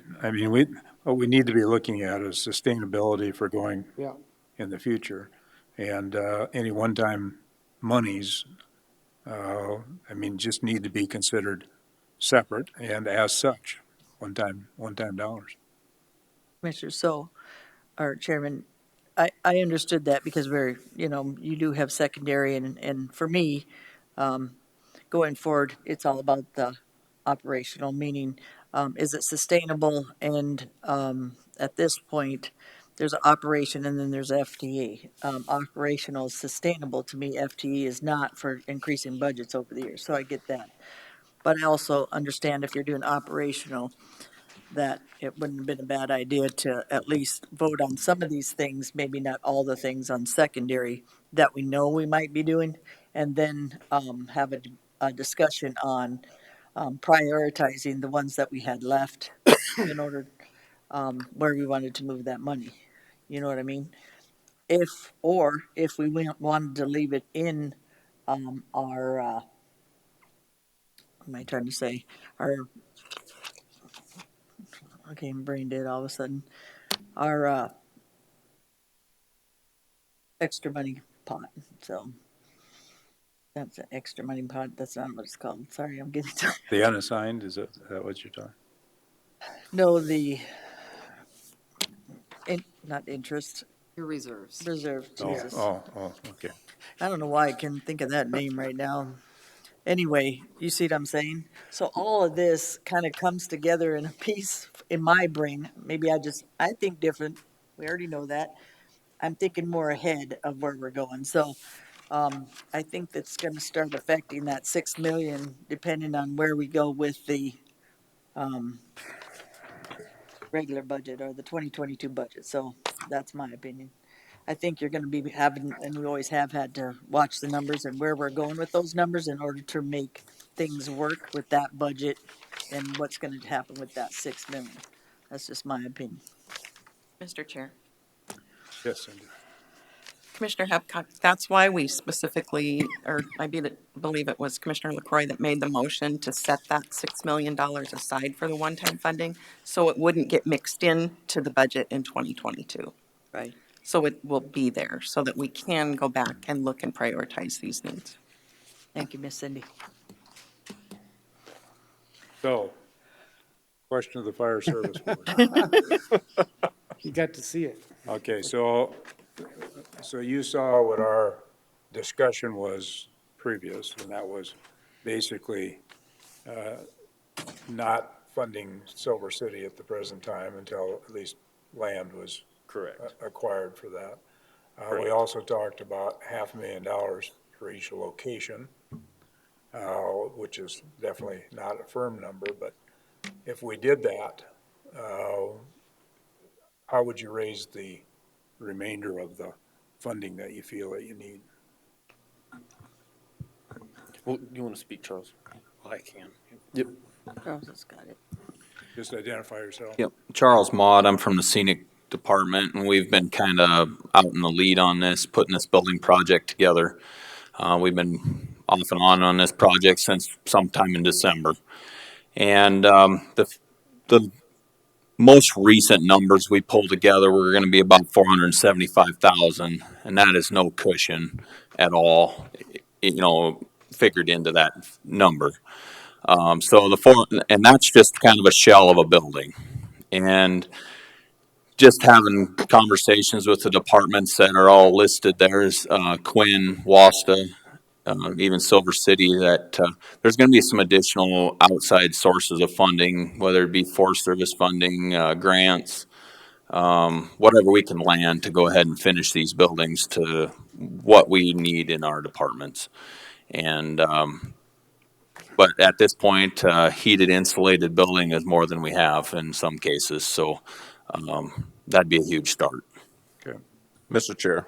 Commissioner Roskin. So I met with these folks last week, or this week, and I asked for the pictures because we don't all have time to get out to these individual fire departments. And these pictures demonstrate, to me, very substandard conditions, especially for volunteer firefighters. And when I say equipment, I guess we could call it the county equipment too. So we need to take care of our equipment. And to summarize, there's the four departments. They're going to probably be looking for buildings that are about 10,000 square feet, roughly, and at $500,000 for each department, that's $50 a square foot, which I think is very, very reasonable. And I even suggested that if we went with the 500,000, that we do a 5% contingency, because obviously there'd be stuff that might have been overlooked. But I appreciate the pictures because that really shows me, without making a site inspection, how dire need that we need to do something relative to the four fire departments that we're talking about today. Mr. Chairman. Commissioner Lassiter. And Maude, I don't remember the number, and I hadn't had a chance to talk to Ron, but you said there was a correction on that document when we were, after we got done with the meeting, since he left beforehand. I just want to make sure we get that correction so he's aware of that, because it would change the price of the buildings slightly. So after we left that meeting the other day, we figured out that there was a typo right on that front page that has filler welding on it. And our buildings are 60 by 120, not 80 by 120. And maybe you figured that out later on in the designs. And anyhow, that particular sheet has been updated to kind of itemize things out a little bit. And I have some extra copies here. I'll hand them to you. But this is fresh off the press this morning. In fact, it's an ever-changing deal right now for us. Every time we turn around, it's increased cost here, change this there. So this deal is moving forward as much as we can at this point, so. And Yep. the Mr. Chairman. building, I think each department said they basically need the same type of building. So you're talking about a light tapered steel building that's insulated and has water storage. Nothing fancy. We're based on the conversation we had the other day. You want the basic steel frame building, good insulation, concrete floor, and very minimal build out, ADA restrooms. So we're not talking about anything really fancy. They just they're looking more for the utility, and the utility would be nothing more than have some safe heated storage for those fire trucks. Well, and another thing to address at this point in this, the departments you're talking about really don't have the greatest funding sources for upkeep and utility costs. So if we can put as much insulation and thought into efficiency when we build this building, it will make these departments real successful down the line. So insulation is by far the most important thing when we're looking at these buildings to keep our costs down. Chairman, Commissioner Hadcock. so you do have the land for Quinn, Scenic, and Wasta, right? You're using the land that those buildings are on now, or what are you doing? No, every site is different, Deb. Of course, Wasta is currently sitting on a piece of city property, I'm pretty sure. Right, Kyle? Yep, and I think there's talk there to possibly go to a bigger site of city property or some privately owned land there. They have 3 different options that they're working. In Scenic, we have 3 different options we're working. We have donated land to our, personal person will just donate land. A second one is we're trying to work with the township. That is our most ideal site. And our third one is to flat out buy a chunk of land from a person and to build our facility on. And in Quinn, to my knowledge, they have 2 different options. Right. Yep. And a verbal agreement to purchase some land or is it donate land to the cause, or probably work with their city also. So. Thank you. It's kind of funny listening to people's budgets today, and we come to emergency services or first responders, and people need more space or more people and more stuff, and you have guys that don't have enough equipment to take care of their people and buildings to take care of it. So this kind of tells you, like I said, sometimes you're not going to get everything you want, but in this case, at least give them the shell, give them something to work with so they can build that up. These guys have been very sufficient. I've been on this board for, 6 years or something. And this commission has been the best commission of understanding about first responders. And we're finding through fire, we're having other people come up from weather stations and other things are trying to tell us something and have been telling us something, and we're starting to listen. If you don't have the equipment, if you don't have the facilities, these guys are 450 large. This isn't like 20 people deciding to volunteer, and we're going to spend, lucky to spend $1,500,000. So, again, what you're supporting is many people. These guys are actually taking their times out of the ranching and everything else. And we're saying overworked, don't have enough people, this kind of stuff up here. And then these guys come up here and they have jobs, plus this is a volunteer. So, to me, this for me is just a no-brainer. Anything we can do to make those facilities so they're good is great. I also was at a meeting with the tribes, Kevin Killer, and a lot of the tribal members from the different reservations, the 3 reservations in South Dakota, and they are needing volunteer fire departments. They are needing fire people. Sad part is they're saying they don't have any funding. So what happens on those, reservations a lot of times, as they keep saying and told me, they can fight the fires, but they have to let the structures burn because they are not structure people. This is mostly Forest Service people.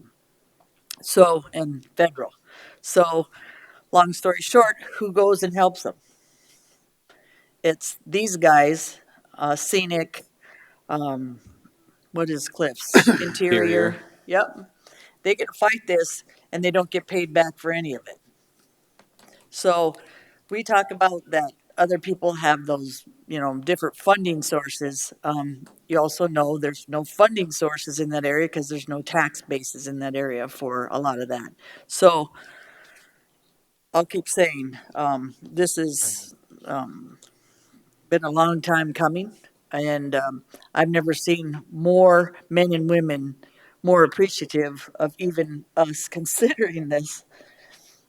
So again, I've been listening to budgets, I've been listening to stuff today, and that's why I said some of this stuff needs to move forward and get these guys going, because those buildings and those things, they might not be able to build them right away, but they can start on some of this stuff, and it is important that these weeks and these months that we decide that we want or might be doing this, some of people just need to get this moving forward as soon as we can get it approved. So, Mr. Chair, Commissioner Osback. another thing I'd like to point out is that probably relative to the four departments, there's going to be a lot of volunteer labor that, yes, sir. I mean, not only are you going to be putting fires out, but you're going to be contractors and construction experts, so that's another thing I want a lot of sweat equity in each one of those four departments as they evolve.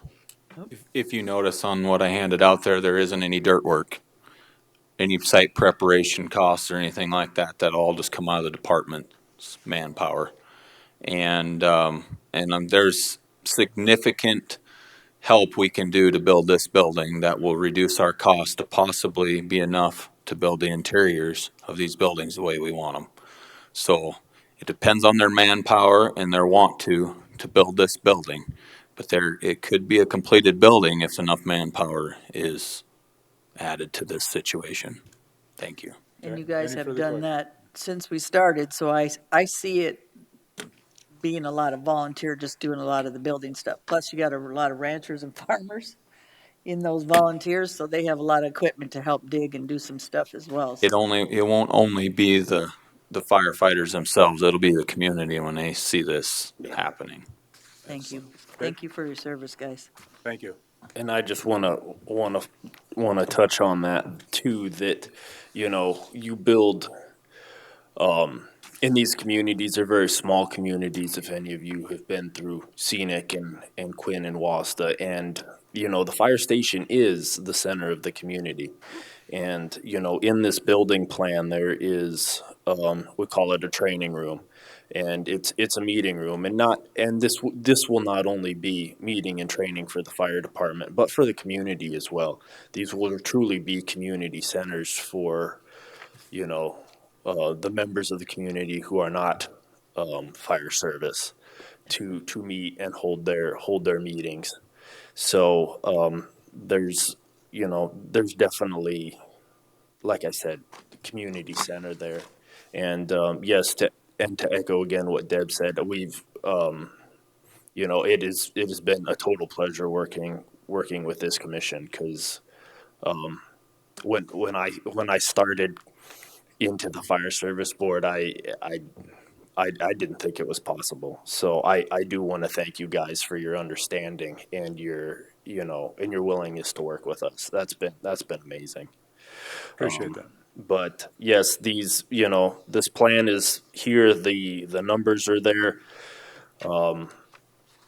We're ready to pull the triggers on these and go to work when we get the okay. We are at that point.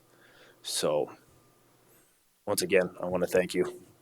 Just to add to your point, a couple of weeks ago, I was at the Interior Fire Department, and there was a summer vacation Bible school camp taking place on the ground, so. Yes, sir. Thank you. Thank you, guys. Thank you. Thanks, guys. Come on up, Dustin. Thank you, Commissioner. Dustin Willett, Director of Emergency Management. And I'll defer, honestly, on this discussion to Cindy. I might have been a little gray on what we were talking about this morning in terms of one-time versus 2022 budget. However, one of the pieces of emergency management's budget is our synergy or our cooperation with the city. Rapid City obviously contributes to our budget as well. And so those discussions are going back and forth. I had a meeting with Mayor Allender last week about our budget request. So I don't know if this should dovetail into the 2022 budget request, as this is a shared cost with the city. Totally up to you on how we want to work that. I think that's kind of how you would presented it, and because it is in conjunction with what the city would have to approve, I think it is appropriate to look at it for 2022 budget. Okay. Then I will proceed. The request, initially there was some prioritization because I had more than one item in the secondary budget request. In working through with the city, that has been pared down to just the request for the EOC upgrade. So all this is that's coming before you now is what was in my original budget justification, and that is we're 8 years into this building, and we have a pretty advanced audiovisual system in that space, and a lot of the equipment that supports the function in that space is getting long in the tooth. We have several pieces of technology that are beyond end of life. We can't even get pieces and parts to fix them anymore. So as they break, we simply lose the functionality. We can't even fix some of the equipment that we have in there right now. In addition to correcting the end-of-life equipment that supports the use of that room, we're also looking to establish the video teleconference capability within that main space. We do have the video teleconference capability within the conference room. It's been requested, since we moved into the building, there have been requests to have video teleconferences in the main space, and we've just not been able to accommodate that. We don't have the technology in there to do that. So this request is to update the audio visual system within the EOC space to one, correct the end-of-life equipment that's there now, and two, increase the capabilities, most notably to include video teleconference. If you're interested in any of the stats or the justification, again, within that secondary budget proposal that was delivered to the commission, we've had over 72 agencies use that room, well over 1,600 unique events, 16 Pennington County departments use that room. And I think the number that really speaks to the tempo, how often this equipment gets used, is if we average out, since we moved into this building 8 years ago, 9 out of 10 weekdays, something is going on in that room. So the tempo is incredible. The city uses it, the county uses it, multiple departments use it, state, local, federal agencies use it, community groups use it, and it needs some upkeep on the audiovisual side. The entire project is $170,000. That would be split between the city and the county. So we're looking at $80,000 from the county, $80,000 from the city.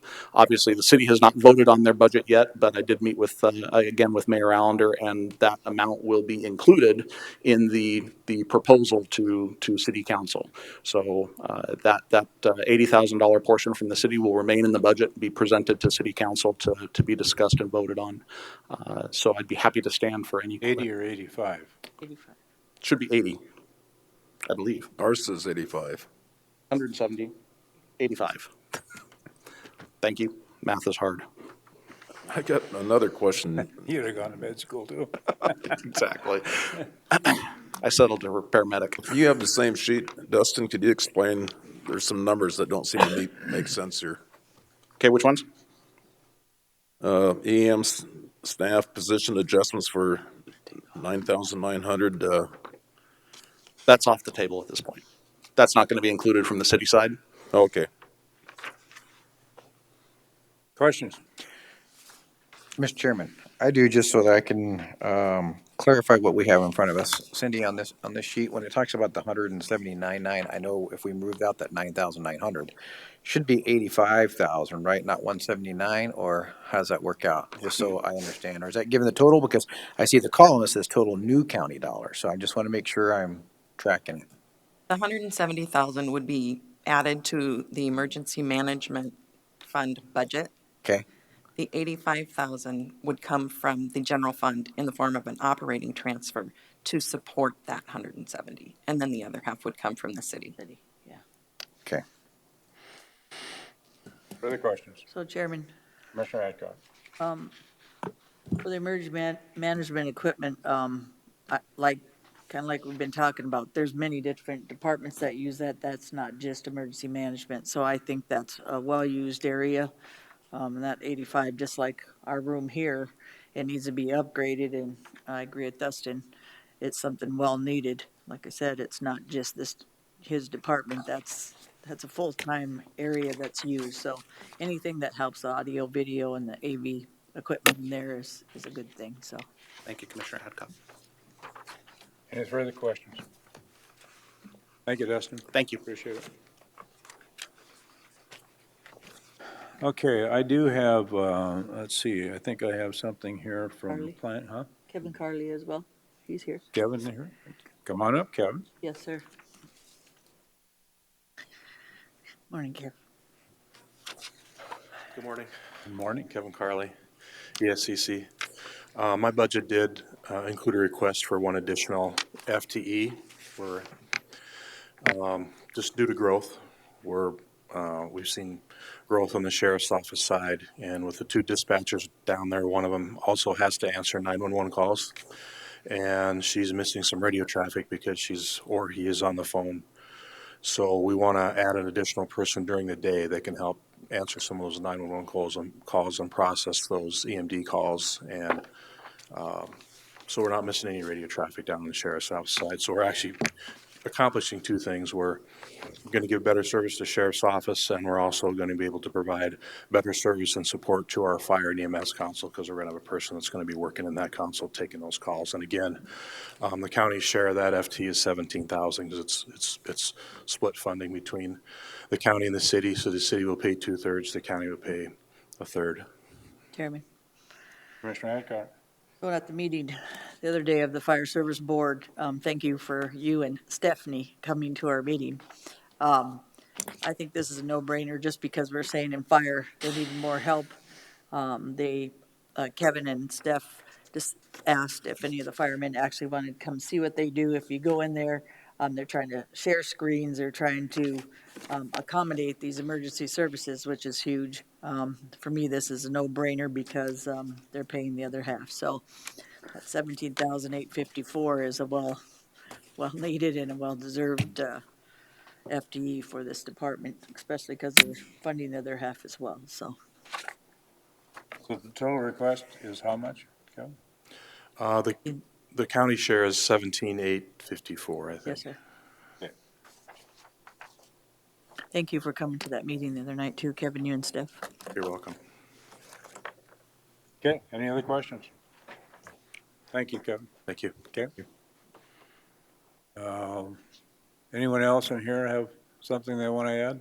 I think, do we have Brittany on the phone? So let's go to planning and zoning. Brittany, are you there? I am. Can you hear me? Well, again, loud and clear. All right. I apologize. I can't be there today. I am just requesting a 3/4 time admin assistant to help out in our office with Jerry's position. Right now, Jerry has been doing probably twice as many files and things that she has been in the past. Not only that, there's just not a lot of backup for her. So if she's out of the office or on vacation, she does play a pretty important role in our office with, some of the advertising and things. Those are things that are required by statute. So having that backup person to help her would be a great asset to the office. And I believe that 3/4 time is unbenefited, 29 hours, and I think the request is for just a little bit over $26,000. 27,625 is what I have here. Yep. Yes, and that's with a new computer too for that person. Okay.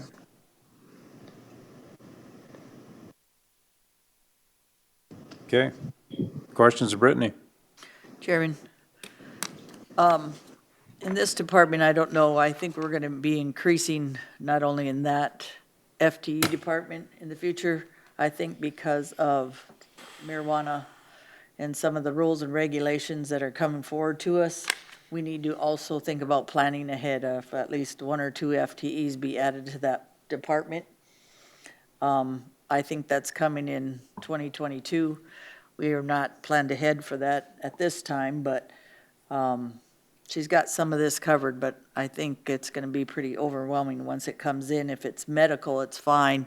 If it's recreational and it ends up coming through that way as well, we need to get ahead of this game, and everybody from the people in Colorado to, I'm pretty sure our state's attorney, sheriff's office, and others are going to tell us, you're not going to avoid these rules and regs, and we want to do it right in Pennington County. So, Brittany, hopefully you thought about that for your FTs, and that's just food for thought for our board and what we're probably going to face in the future here. Okay, thank you, Brittany. Oh, thank you. So back to Cindy. Oh, come on up, John. I think there's a couple more John there. wants to come. Still morning. Good morning, Commissioners. John Morrill, Pennington County Human Resources. So a couple of points of interest, if you will, not related to the HR budget. A number of departments are speaking about the need for FTEs. As we look at the expansion of the base, the number of people coming into this area, not just Pennington County, but Meade County and others as well. I think it would be wise for us to consider the fact that the impact that will have. The cannabis legislation for planning, as well as for law enforcement, as well as for our attorney offices. Again, the influx of new people coming to the area. And I know our goal is to provide services at the most reasonable cost possible. But I would say that in my estimation, those service requests are going to skyrocket in the next 2 to 3 years. So as you're looking at the building needs, as you're looking at the staffing needs, I don't know how we'll be able to fund those needs, but I truly anticipate those needs growing in a manner that we're probably not anticipating fully. So just my food for thought. The other thing has to do with what's going on in the employment marketplace right now. We are in what they call the Great Resignation period. So you had the Great Recession, you had the Depression. We're in what they call the Great Resignation period. The data that I'm finding indicates that at least 95%, and that's not a misstatement, of current employees are seeking other employment, actively seeking other employment. 95%. They anticipate between 50 and 70% will actually make an employment change in the next 6 to 12 months. But 95% are actively looking. So as we look at things, what does that mean for us? So a number of things. I think employee retention is probably key. It's challenging to bring folks into the county, but it's going to be even more challenging to keep them here once we have them. So it's going to require us to rethink the types of things we offer, not just the wages or SDRS, but the benefits overall need to be different too. People coming into the county aren't necessarily looking for retirement, even though that's part of our structure. There needs to be an interest in evaluating and exploring other types of things to help us attract and retain those folks. So anyway, those are the things not related to budget, but I just wanted to make sure I had a chance to voice.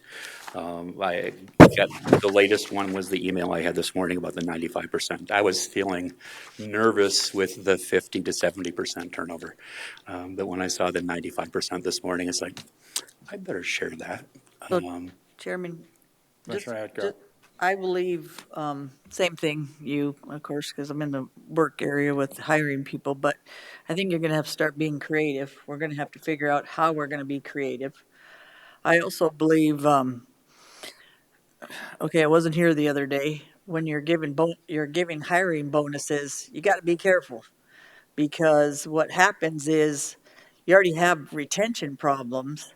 And I truly believe in first responders in every way, but you also, I believe in our staff. So for us not to do something for the employees all around in some way instead of just a certain department, I think what you're going to do is you're going to cause some of that retention to go away.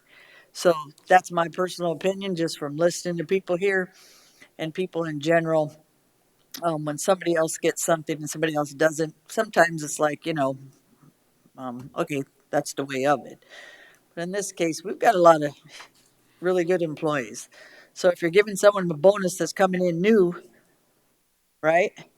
But the ones that been here 20 years come in and see somebody's getting hired for a bonus and they've been here, I think that sets a precedent. And then for me, that also makes me think, okay, so if I want to retain my employees that I have now, and I've done that for a department, I'm going to go in and be creative and figure out in this budget, or maybe that's why I was talking in that 6 million, maybe to give people, our people that have been here, or how we do it creatively, bonuses out of this 6 million. That was COVID money. That was people that stayed here during COVID. So that was from departments that, got paid back for PPE and different stuff. But that's my opinion. But I'll just say, if I was here, I would have voted against it, not because of any other reason that I would have done something countywide. I would have figured out something, and I had put it on my paper, and I apologize. I had to leave my foot. I had to stay in the emergency room or whatever for 3 hours trying to figure out my foot blowing up. But you got to be careful with your precedent, what you set for one team, that it should be the whole team. So that's my opinion again, but I think some of this money should be used for some of our employees and be creative on way how we can help people. So, and that already are employees here. So I'll be trying to figure out that creative way and probably ask John, Holly, and a few other people in Sydney how we can do that and still be and try to be fair across the board. Because, like I said, hiring bonuses, good luck with that.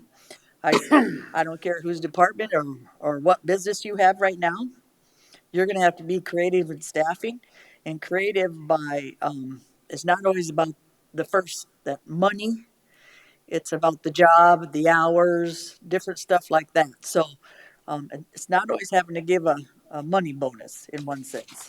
So I think we'll be working on it no matter what, being creative on our staffing. And number two, let's start thinking about how we retain the ones that have been here and been dedicated to us through this whole thing. So thank you, John. I think, one of the things that we need to be looking at is job descriptions of, if we have people leaving, of trying to reassemble those positions to more directly reflect what we're looking at for the future of some of those jobs.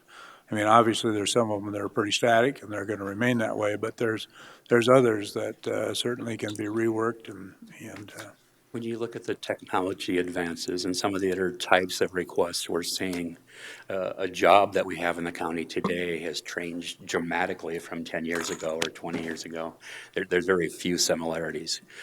So I think that's extremely important that we stay on top of those and evaluate them based upon the needs of the citizens, but then also the market that we're working in. So yes, I would agree. I agree with Commissioner Hadcock as well. There's components to attracting and retaining folks. In some positions, like with the correctional officers, I think the sign-on bonus was structured in a manner that also will envelop a retention component. And I think there's still a few other positions in the county that might be helpful. Just because the market is so competitive for those positions, if we don't do something like that, they just won't apply. And then that creates an avalanche or a snowball, if you will, within those departments, because those people are worked and overworked and too many hours. And people like overtime up until the point they don't. And then it's like, well, I just can't get a break, and then we'll lose them as well. So I think there's a number of things that we can factor into that. Okay. So Any further questions of John? If not, I'll take a motion for a 5-minute break. So moved. Got a motion, is there a second? Second. And a second. All those in favor indicate by saying aye. Aye. Opposed? Motion carried.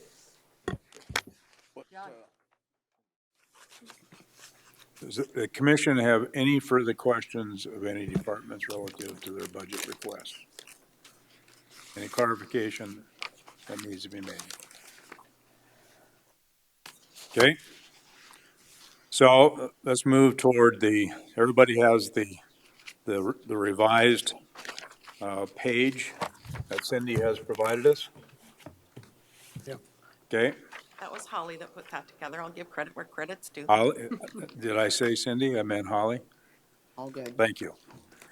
So the items in blue are those items that are already included in Cindy's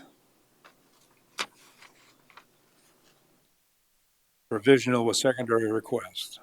Correct, Cindy?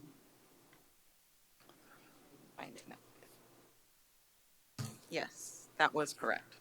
Okay. Well, Chairman, that would probably be a no-brainer to vote on unless somebody wants to eliminate anything in those. That's the next question. Which one? Is there any, Everything the in blue. items in blue? Operational. Yeah. That's just Is there operational. anything in blue that you want pulled for further discussion? The total in blue is 217,700, is that? Correct. Yes.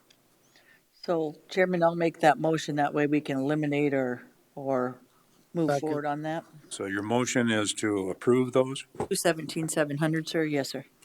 Operational. Operational. In blue. May I ask for a clarification on that, just so that the motion is clear, that it's only those secondaries in the general, that affect the general fund? So the operational or the I just want to make sure that there's anything in blue, the 54,000 for building the ground, 25,000 equalization, 1,100 planning, 15,400 planning, 10,200 state's attorney, weed and pest, 27,000, and operating transfer, 17,854, emergency management, 85,000, and adjustment in wages, 3,020. Just wanted to be sure I had Yes, that ma'am. correct. 217,700, Miss Cindy. Thank Okay, you. the adjustment in wages is crossed off on mine. Is that crossed off on anybody else's? I have it crossed off on mine, that 3,020. So it's gonna be minus that because it's not being, Justin had indicated that was off the table. yeah, Okay. Was that, that's Chairman, just, $3,000. was that for Pepper? No, No. Dustin, what was that for? Sorry. Again, Dustin Willett with Emergency Management. That project certainly will be moved forward and worked on. I need to work with John and with Pepper and with Alexa and make sure that our job descriptions accurately reflect the duties that are being done. Okay. I'll work through that banding with John and bring that forward at a future time. So we need to take the 3,020 off, Miss Cindy, and then have a, So it's 214,834. thank you, Gary. That'd be my motion, adjusted motion. seconder's okay. Got a motion and a second from Commissioner LaCroix? Is that what I heard? Okay. Mr. Chairman, Commissioner Lassiter. I have a question for Cindy. So knowing where we need to be and how this is going to impact our numbers, what does that put our budget from 115, 167, 019, adding this fund, what does that totally put us at? Because I'm trying to make sure that so I have an understanding following where we're going along on this. Okay, I included all of the secondary So that's gonna put us at 116. That's what the FTEs. So that's gonna put us at 116,804,719. Yeah, Yes. So that's gonna, just slightly less. Yep, so that's gonna put us at less than our goal reserve of 20%. correct. So the one, Chairman, sorry. So it's 116 what? $116,804,719. That's what we're voting on, which is gonna put us at 19.30% of our unassigned fund balance, Okay. which is less than what we wanted to do, because we wanted to be at 20%. Okay, we're doing pretty good. So Cindy, did that number include the reduction of that 3,020? Pardon? Did that number reflect the reduction of the 3,020? It Oh, doesn't, the does it? 3,000 for distance, Yeah. secondary, or, Not gonna change it much. So it's It's not gonna change it no, it very won't. little. 504 or something. And But I'm just thinking if we're trying to stay at our 20% goal, that's already putting us below our 20% goal before we even consider FTEs. I don't believe I included that in the secondary, if I can get to the right worksheet. I think because that related to personnel, I don't believe I included that. I was looking at that more like FTEs, and I probably shouldn't have been. So it's the same number, Cindy?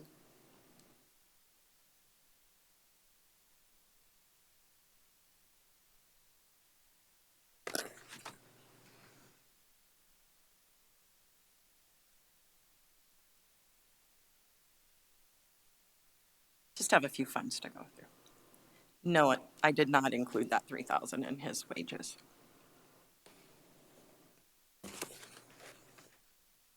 Or the same number?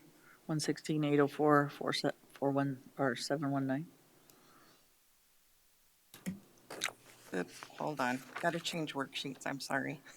Different version.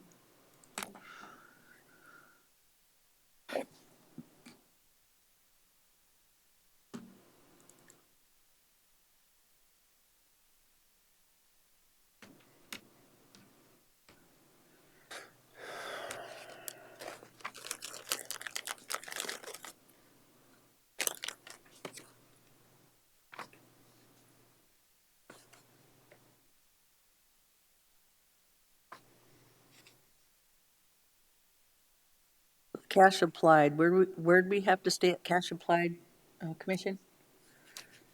Or even Cindy? What was that percentage? I believe it was 5%. That was your goal that you had set. Okay, That's cash applied. yes.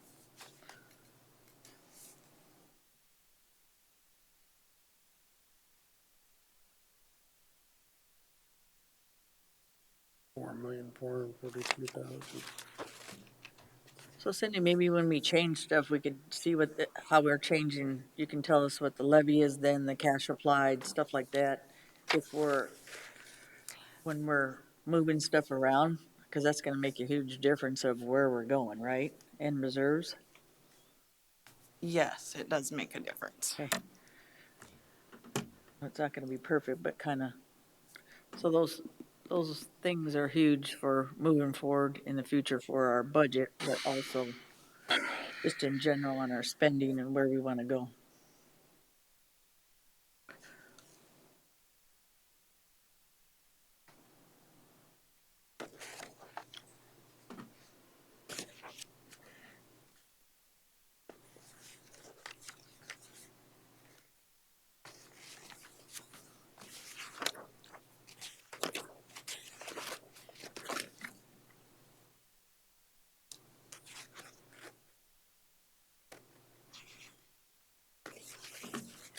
Can't see my screen the way I want to see it on this laptop.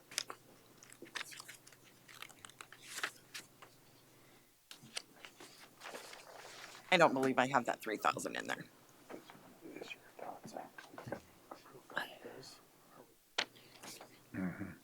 Maybe I'm just missing something, and maybe I'm just very bad at math. Can vote on it. If we're doing just what's in blue, that's 217,000 on the sheet. Am I missing something? Because if we do though, with secondary request to get us to 116, that's like 1.6 million, right? I thought you were working with all of the things that changed the secondary budget that changed general fund. Right. That included everything on that list, not just the stuff in blue and general fund. That's how I took that. Yes, no? I didn't make the motion, so that's why I'm asking. I'm trying to find out exactly where we're at based on what our understanding is. The only reason I'm asking that is because it gives us nowhere, if we're gonna try to stay at our goal of 20%, it gives us nowhere to play with the FTEs. That's what I'm trying to, so that means if we want to stay at our goal of 20%, we have no way to play with any FTEs. So I just want to make sure we've got the right numbers and that we're operating on the right thing, because as I look at this, I thought I saw 217, but then I see 1.6 million. I just want to figure out where that whole 1.6 million is, because to me, it's like 1.4 million short that we don't see on this sheet. That's why I said it makes a difference on when you're looking at cash applied, your reserves, that kind of thing, because you're changing all that based on even the 2022 budget. And then your operation, if you're going to do FTEs, you're going to start lowering and hiring a lot of that stuff. That's why I was trying to do some calculations on the side over here, kind of figuring out where things are at, so. Cindy's got to do the worksheets is what she's got to do. Yeah, that's, And I think on this, the blue is pretty much operational. We shouldn't probably, that's my thought process. Really, we shouldn't be. Well, maybe we should Each kind of figure department, out what, yeah, because I vehicle feel replacement, confused all now that that type of stuff, we said we're cell approving this, and I phones, think it's that this, but should we're be telling you if we handled, approve so the those, secondary request, it's 19.3. that's why I think we take that out. Yep. Then you've got it broken down to where if we took, then we're at 19 something with those secondaries in there, the operational. And we're not there. That's your first breakout. Okay, so I'm confused. That's why I Is want to make sure approved where we're at. provisional with secondary requests. And you'd be at 1930, but then below that, you got provisional with secondary requests with FTEs. So really, the blue, we approved that. We just made that motion. We'd be at 19% in our reserve. that is how I have it calculated in my worksheet. And as I'm flipping back and forth, I'm like getting bug-eyed because I have too many worksheets going. Okay. But yeah, so then we go through our list of the stuff that's in peach, orange, whatever you want, call that. That's the FTEs. If we go through each one of them and kind of decide, then she has those numbers to figure in. Then we could come up with more.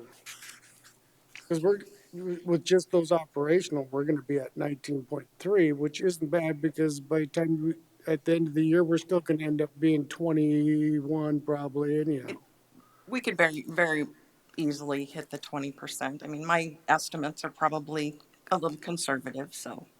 Okay, so we do have a motion in a second. Is Can I there, have the motion restated for clarification, please?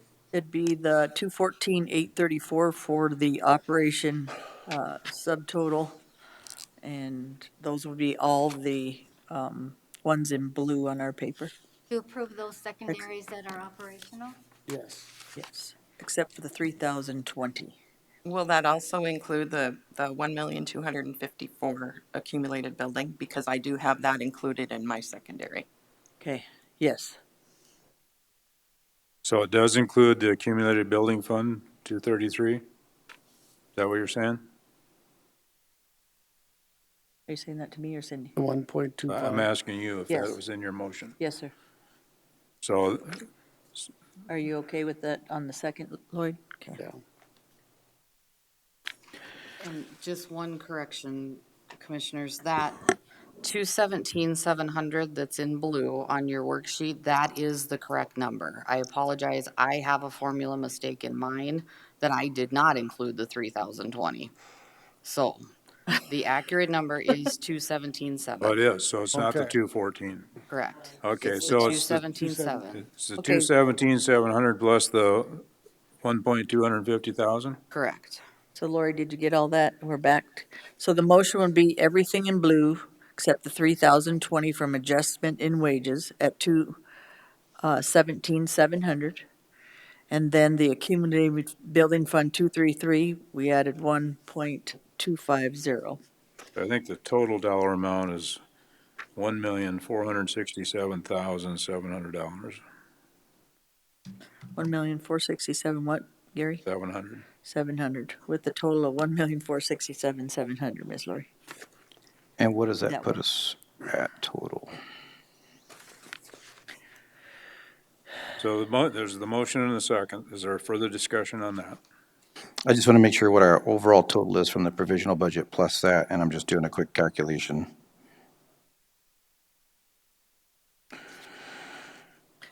That puts us at 116,634,719, if my math is correct.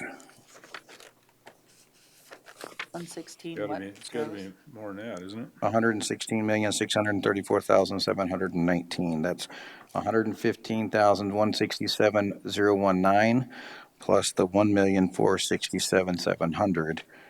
Unless I did a math error, it looks like it's 116,634,719. Which puts us at what percent of our general fund unassigned balance? I'm trying to figure out how come you're coming up with a different number than I did when I added the secondary. What'd you add? And Maybe I Travis, just what did did you manual bad add? math. What'd you add, Travis? You take the provisional budget, right? 115,167,019, right? Right? Plus the 1,467,700, right? Maybe I just did bad math on that. 1,467,070. What'd you just say? 1,467,700. Okay. Maybe I just did bad math. I did it on the paper instead of with a calculator. 1,467,700. That's what Gary had said too, wasn't it, Gary? Yeah, but I hadn't included the provisional. And your grand total was what, Travis, for the? Well, on the paper, I did 116,634,719. I'm doing it with a calculator just to make sure I did it right.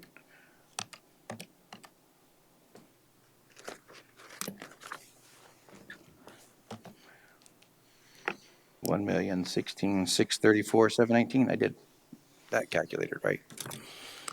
Okay.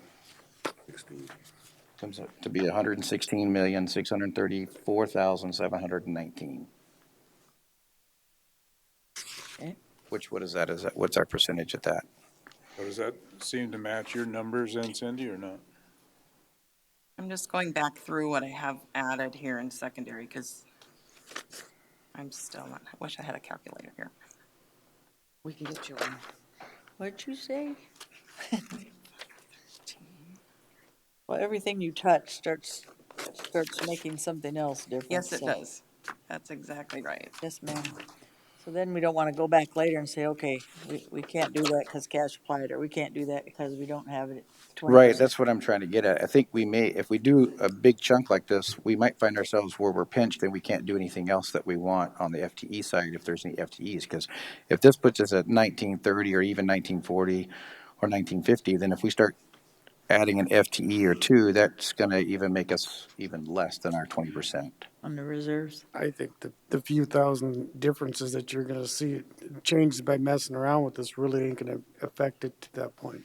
If we do one or two small FTE ones, correct, but if we Yeah. do 315,000, that could significantly impact it. And then the question is, what is the sustainability of it? But if we drop down below 20% and our sustainability is in question, that's why I'm trying to figure out where our number's at before we start moving into the FTE side. Okay, so with the secondary, what my understanding was, we've added the 217,700 to the general fund. And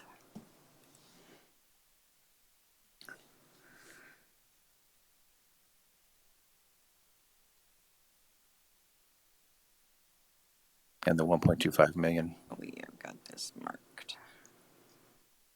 That's the levy we change, right?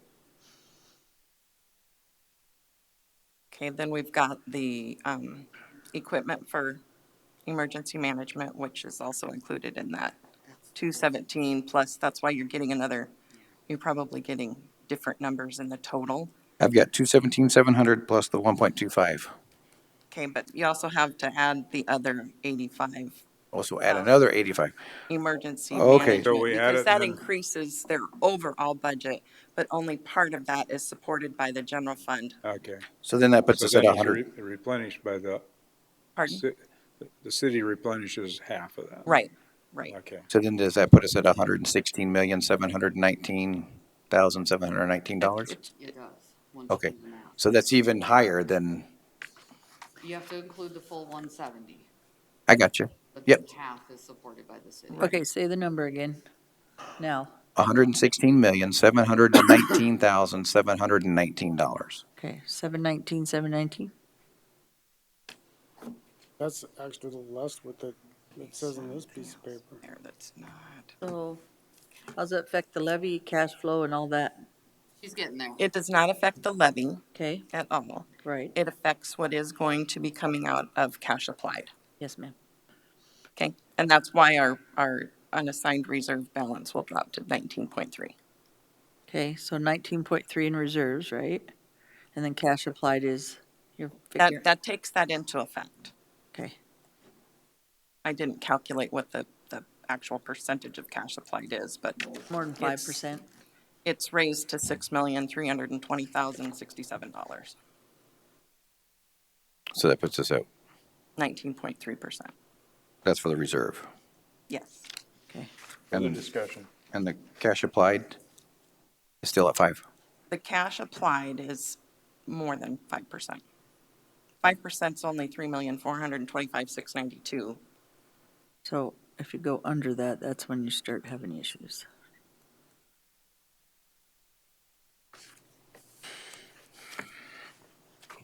Get your question answered, Lasser?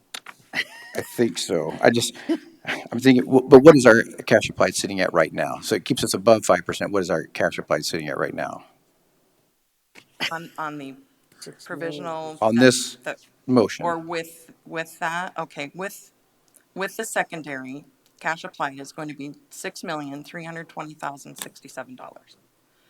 5%, It's 3 if million. that's what you wanted, was only $3,425,692. So we're roughly at 9%, okay. Yeah.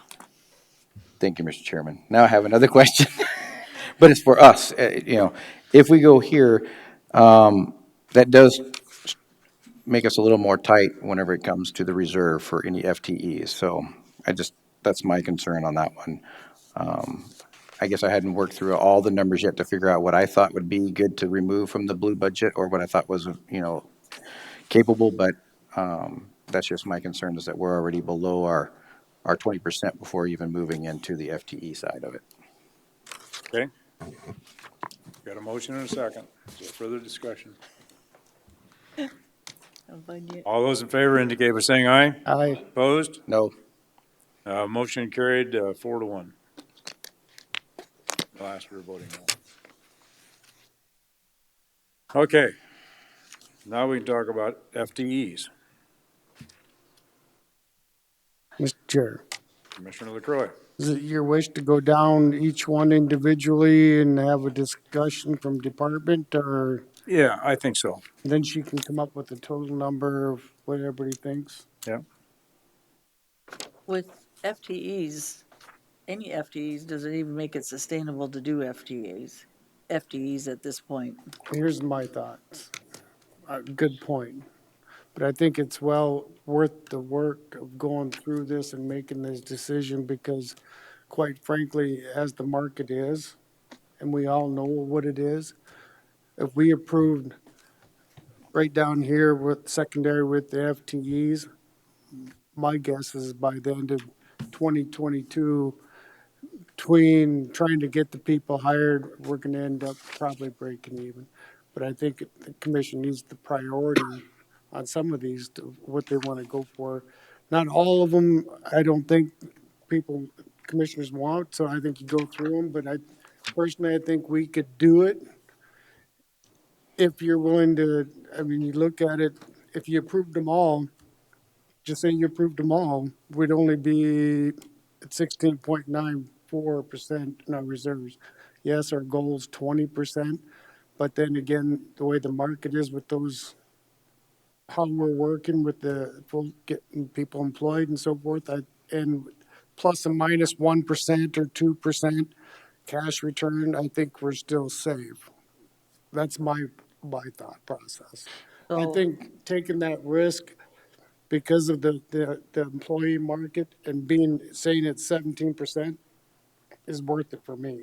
But I don't know about you guys. let's say it the other way. So we can't get retention.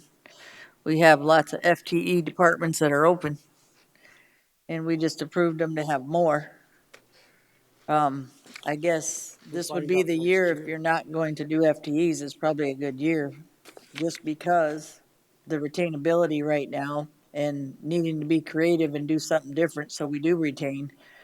John just told us, and I've been hearing that, just not even John.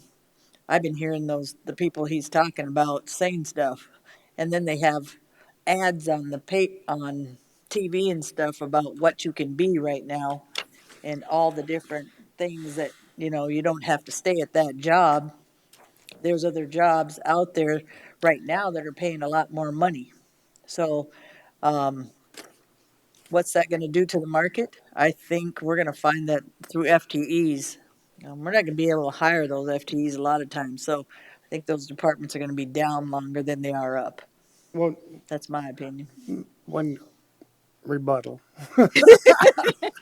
You can rebut. Quite frankly, even if, say, they don't get them hired, or as you say, this all doesn't happen, then we've budgeted to where it's in their budget to where we could get creative and do some other stuff, or they could in their departments try to come up with some different stuff because it's been budgeted.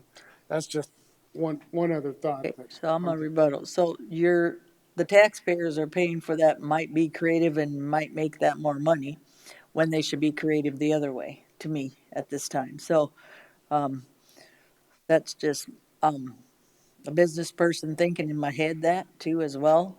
Lloyd, we've had to be creative in how we retain and how we aren't retaining, and what's going to have to happen in order for us to run a business, or in these cases run departments. So I think there's going to, like I keep saying, there's going to be a lot of creativity happening. The main thing, and I'll keep saying, our goal is retain the ones we have. Hiring the ones that are going to be new, I think that's going to be a little bit different process. I'm finding those are the ones that don't stay, and they keep looking around for the best bang for their buck. So, kind of crazy, but when I see it advertised, when I see it happening throughout the business world, just like they're saying on TV, if I can make more money, and then you listen to people that are switching jobs, whether they be at Burger King and go to higher up to working at the hospital as a housekeeper, people are changing jobs pretty quick. So, long story short, on FTEs, not really into as much as I want some of the FTEs through buildings and grounds and stuff. I think we're going to have a hard time retaining the people we have, and those FTEs are just going to be hanging out there for extra cash flow in those departments. Mr. Chair, Commissioner Roskinek. so I got it straight right now, we're below our 20%. Correct. And we set that goal at 20%. So moving forward, every FTE that's approved, we're just going to go lower and lower and lower. So if we're going to do that, we've already kind of made our decision, if I understand it right. If we're going to lower that threshold, I think the first thing that we should do is we make a motion that we agree to set another threshold other than 20%, because everything we go moving forward, we're going to be further from the 20%. I think we probably got to get through this list and wants and needs, or wants and nots, and whatever you want to do. Then you're probably right if you want to reduce. The numbers come back. I think some people think some of them are important, some aren't. We get through this, she does the numbers, we know it, then we can go. I think you're right, Ron. So as I see it, the request, if we awarded every request for FTE that was asked. It's an additional $853,437. And that would leave us, I think Lloyd said, what, 16-something%, About Lloyd? 17%. Okay. And The next question would be, is it, if we want that route, would we be able to sustain that in future years with projected revenues? Looking at new dollars from tax support, no. That's the scary thing, is that it's like a sinking ship. Yep. Because you're increasing the budget by more than what Right. your That's a new negative tax cash flow. dollars would be. So, and if you wanted to put $853,430 in retention instead of getting new FTEs, that makes more sense actually to me than adding more FTEs. So I'll keep fighting for that. I want to retain the ones I have. Adding new right now, I'll just say you're going to have to be creative this year and kind of figure out the market. So 2022 is going to be one of those markets. We're going to figure out if you can retain and detain some of the people that we have. So retain them. You want to put money into the employees instead of hiring new, take care of the ones you have. That's how I'm keeping mine.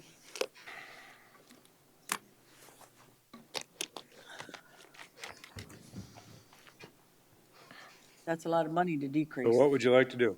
How do you want to move forward?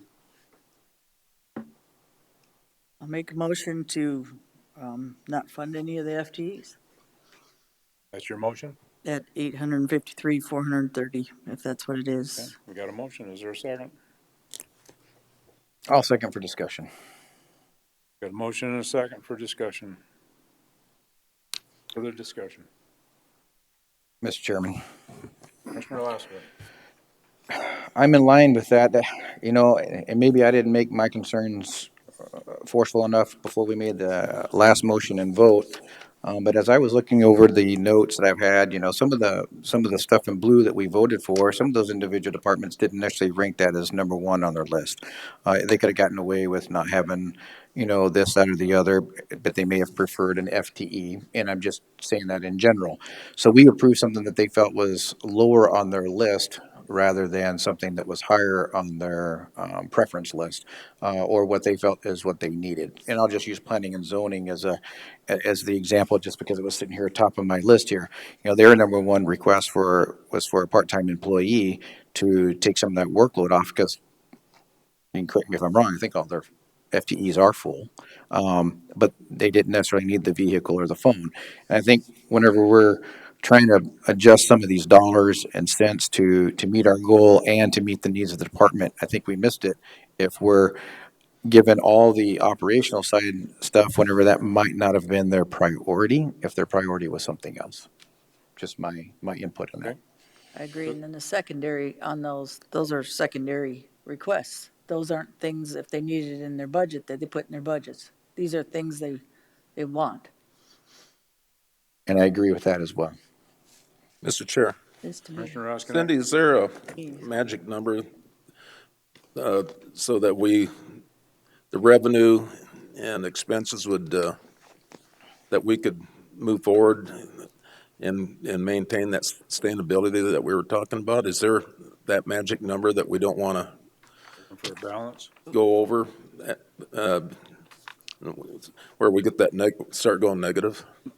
When I was doing the first projections and I had added in the secondary, that is sustainable. So whether you want to take that, on the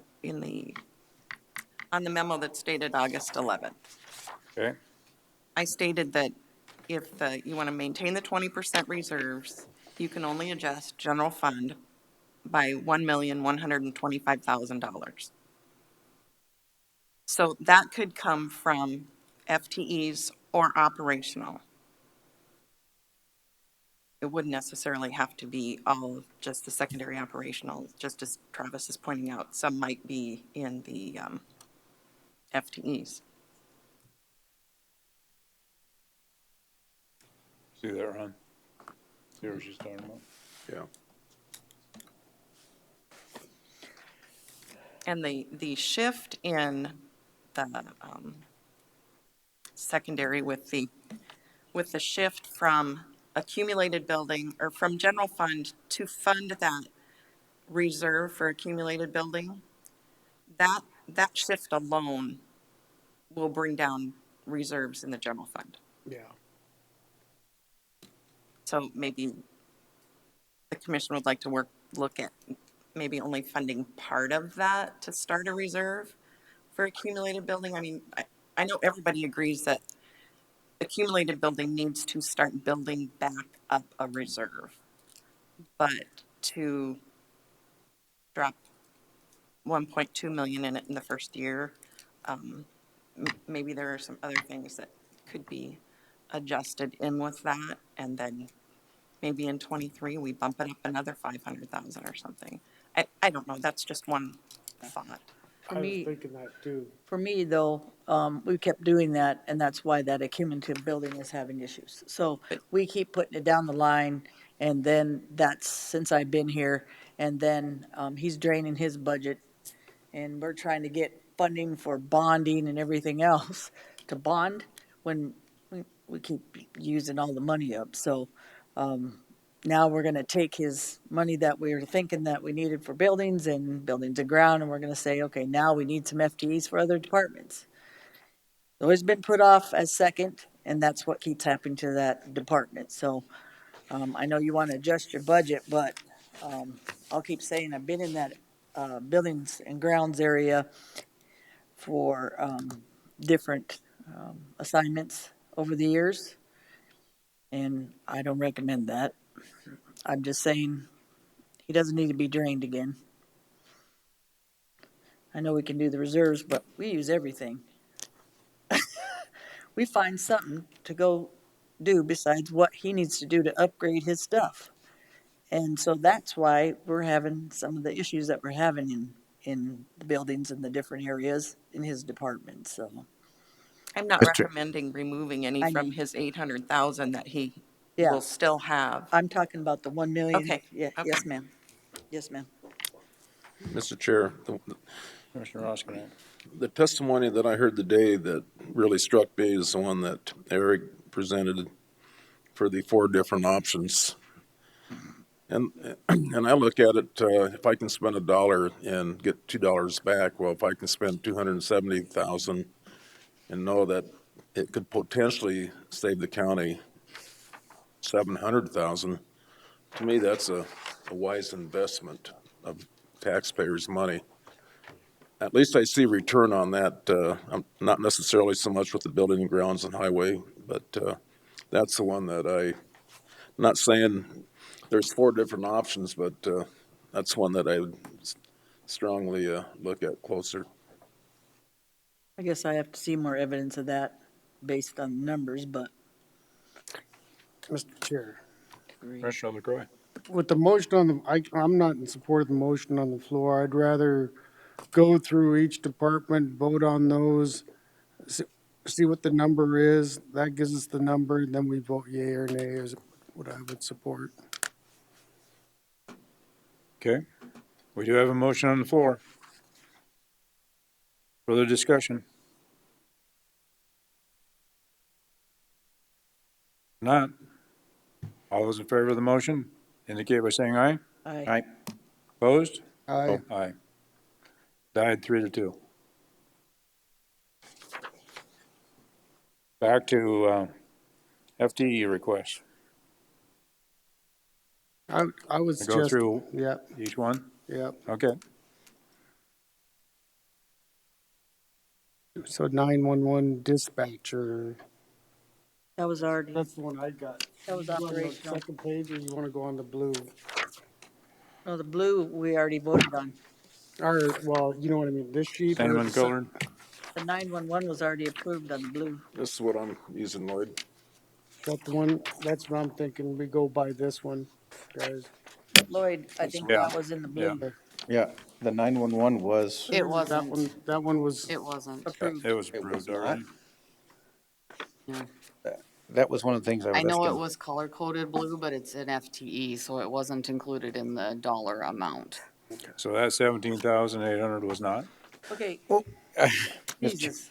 Mr. Chairman, if you don't mind, I did ask when I ran down those in blue and I got an The, affirmation on that, an affirmation on that. So that's why I thought when we voted on that one, I agree. I I think we thought did that approve was that already. covered in there.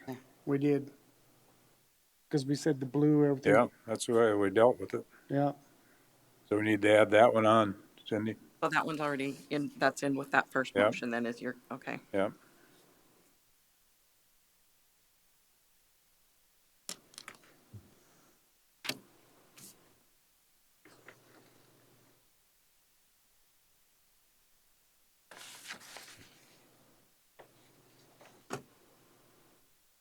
Then next would what be buildings, grounds, HVAC, mechanical foreman, building technician at the jail, and building technician general. 182,650.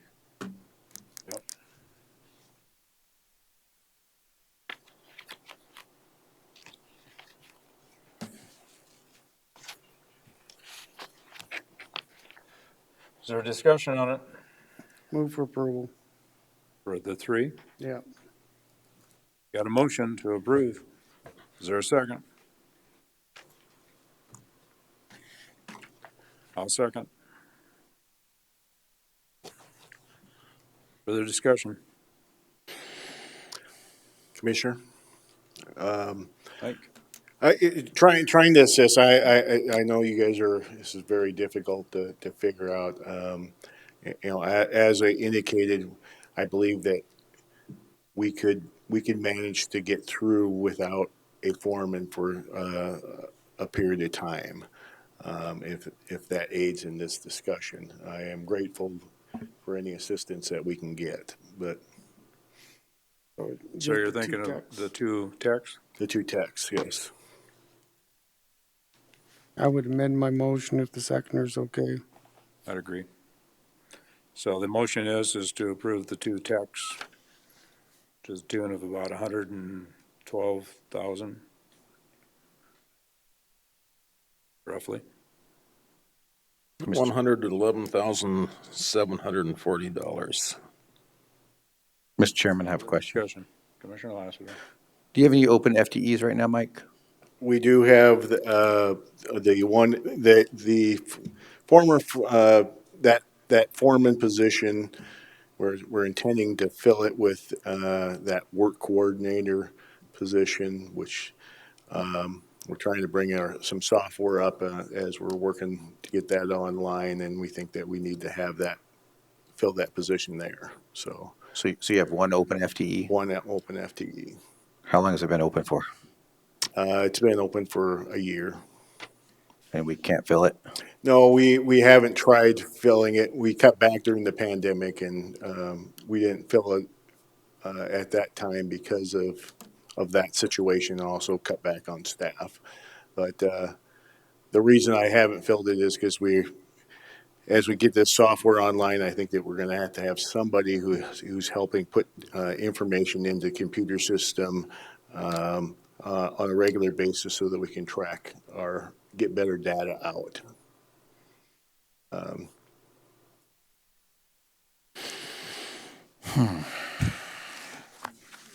Mr. Chairman, follow-up question. Commissioner Lassiter. Just out of curiosity, and this is just primary question, I know we already voted on it, but the two vehicle replacements is $54,000. That's equivalent to the $54,000 off by $168 for a building technician. What's your priority over those two, the vehicles versus the building technician, just so I have an idea? The building technician would be our priority over vehicles. But relative to vehicles, we would, once again, if that aids in this discussion, we can see what we can do with having at the end of year money left over for vehicle purchases. Okay, that's all I have. Okay, further questions? Further discussion? Motion is to approve essentially the two building tech positions, the amount of $111,740. Is No further discussion. All those in favor indicate by saying aye. Aye. Opposed? No. I need to call a roll on that one. Start here, Deb Hadcock, No. Commissioner Ross Connect, Aye. Commissioner Drews, Aye. Commissioner LaCroy, Aye. Commissioner Lassiter. No. Okay, motion carried, 3-2. Next one is HR. Administrative Assistant. I'd move to deny. I've got a motion to deny Second. and a second. LaCroy and Ross Connect. For the discussion. All those in favor indicate by saying aye. Aye. Aye. Opposed? Motion carried. Mr. Chair. Commissioner LaCroy. On the highway, Joe indicated that he could absorb all those in his current budget. So. Say that once again, Lloyd. Joe's said he could, all those employees that he got down on our sheet here, from what I read, he could absorb them. Am I right or wrong? He said in his sheet, he said he could absorb them? Why did he put them in there if they're, because they're secondary? Actually, yeah, he does say that, Part A. So Yep. these are last on our list.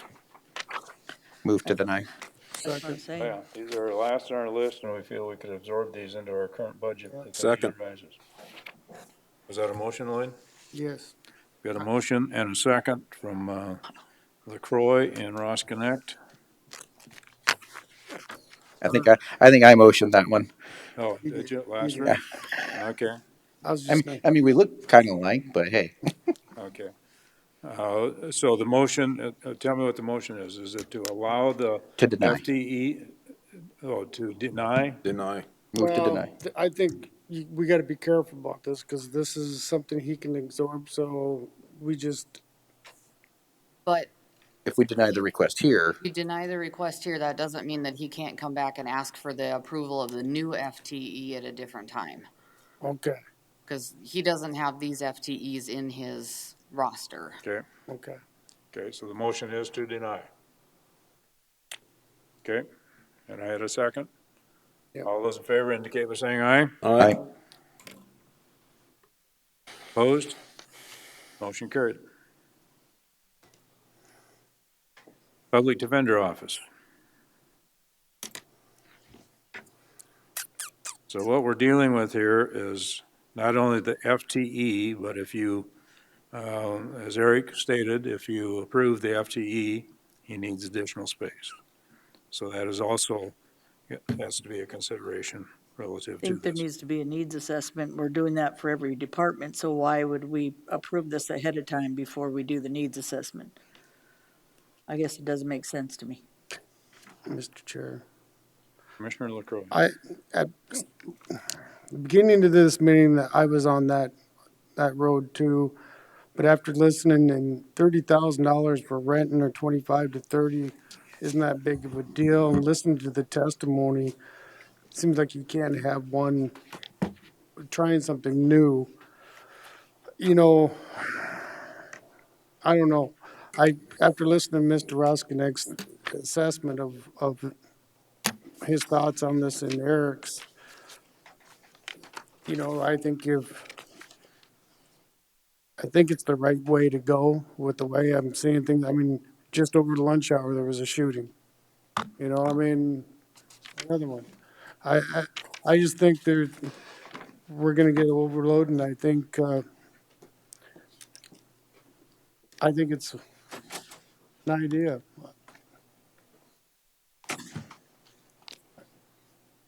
I don't know what the rest of the commissioners think. Discussion. Mr. Chair, I have a question. Yes. Eric, how many open FTEs do you have right now? We just have one. We have a staff assistant that we just filled, but that didn't work out, so we've just opened that back up, and the current one, her last day is today. How long did it take to fill? Oh, that will fill very quickly. We'll have, I don't know, John, if you know how many applicants we have already, but those positions will fill very quickly. I just wanted to step up here and just let you know that that option number 3, it can provide with some of the, I guess, the insurance policy, because we could add more attorneys. But I know you guys, the budget is really tight, so I just wanted to let you know we could make that work on option 3 of that 145,000. So I just wanted to say that. 145 is for what? That would It's a- be for that. Legal secretary, social worker, and satellite office. Yep. And that'll be my motion. Second. 145, 249. 145, what? 145, 249. Okay, I have a motion from Commissioner Roskinick and a second from Commissioner LaCroy to approve Chairman, the option 3. Further discussion? I disagree. I keep saying you're setting precedent. There's a needs assessment being done, and we're just setting precedent because of one testimony. So we should have had everybody else in every department doing their needs assessment up here because it would have saved us money in some of those departments. I think that's pretty unfair. For 2, how many FTEs do you plan on adding today? We've been adding tons and tons of people, and I'll keep telling you, you're not listening to your human resources. You're not listening to people. And you know from the general public that you can't retain all these FTEs in the first place. But then we keep voting more in and then changing our budget because of it. We're not just affecting a couple people. We're affecting many people. I'll keep saying it's about retention, not adding more. Until we figure that out, and then now we're going to do a satellite office, which is very unfair, I'll keep saying, to the other departments. Because if they needed their need assessment, we should have had them bring that forward today. In fact, if they do, I think we should listen to them. Because they might be saving us more money. Because they didn't know they were supposed to do that. Wow. Mr. Just Chair, keep adding more and more crazy. Commissioner Roskinick? I guess what I saw today relative to the needs assessment was just the statistics that mark 125% without looking at the paper. Yep. Somebody's got to handle that. So Buildings and Grounds has a needs assessment that's been there for a long time. Based on them to be able to do their workspace compared to any other department here. And they haven't done nothing.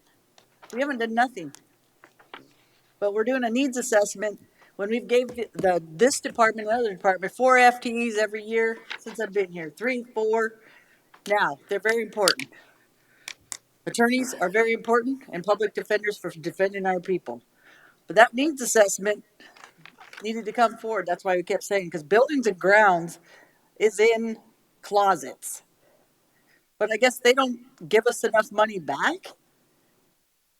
So we're going to go get another building for another department before we get a needs assessment.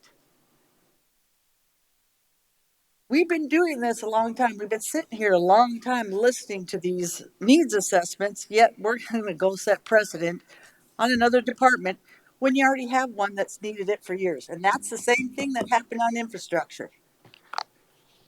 We decided to kick it down the road. Now we're what?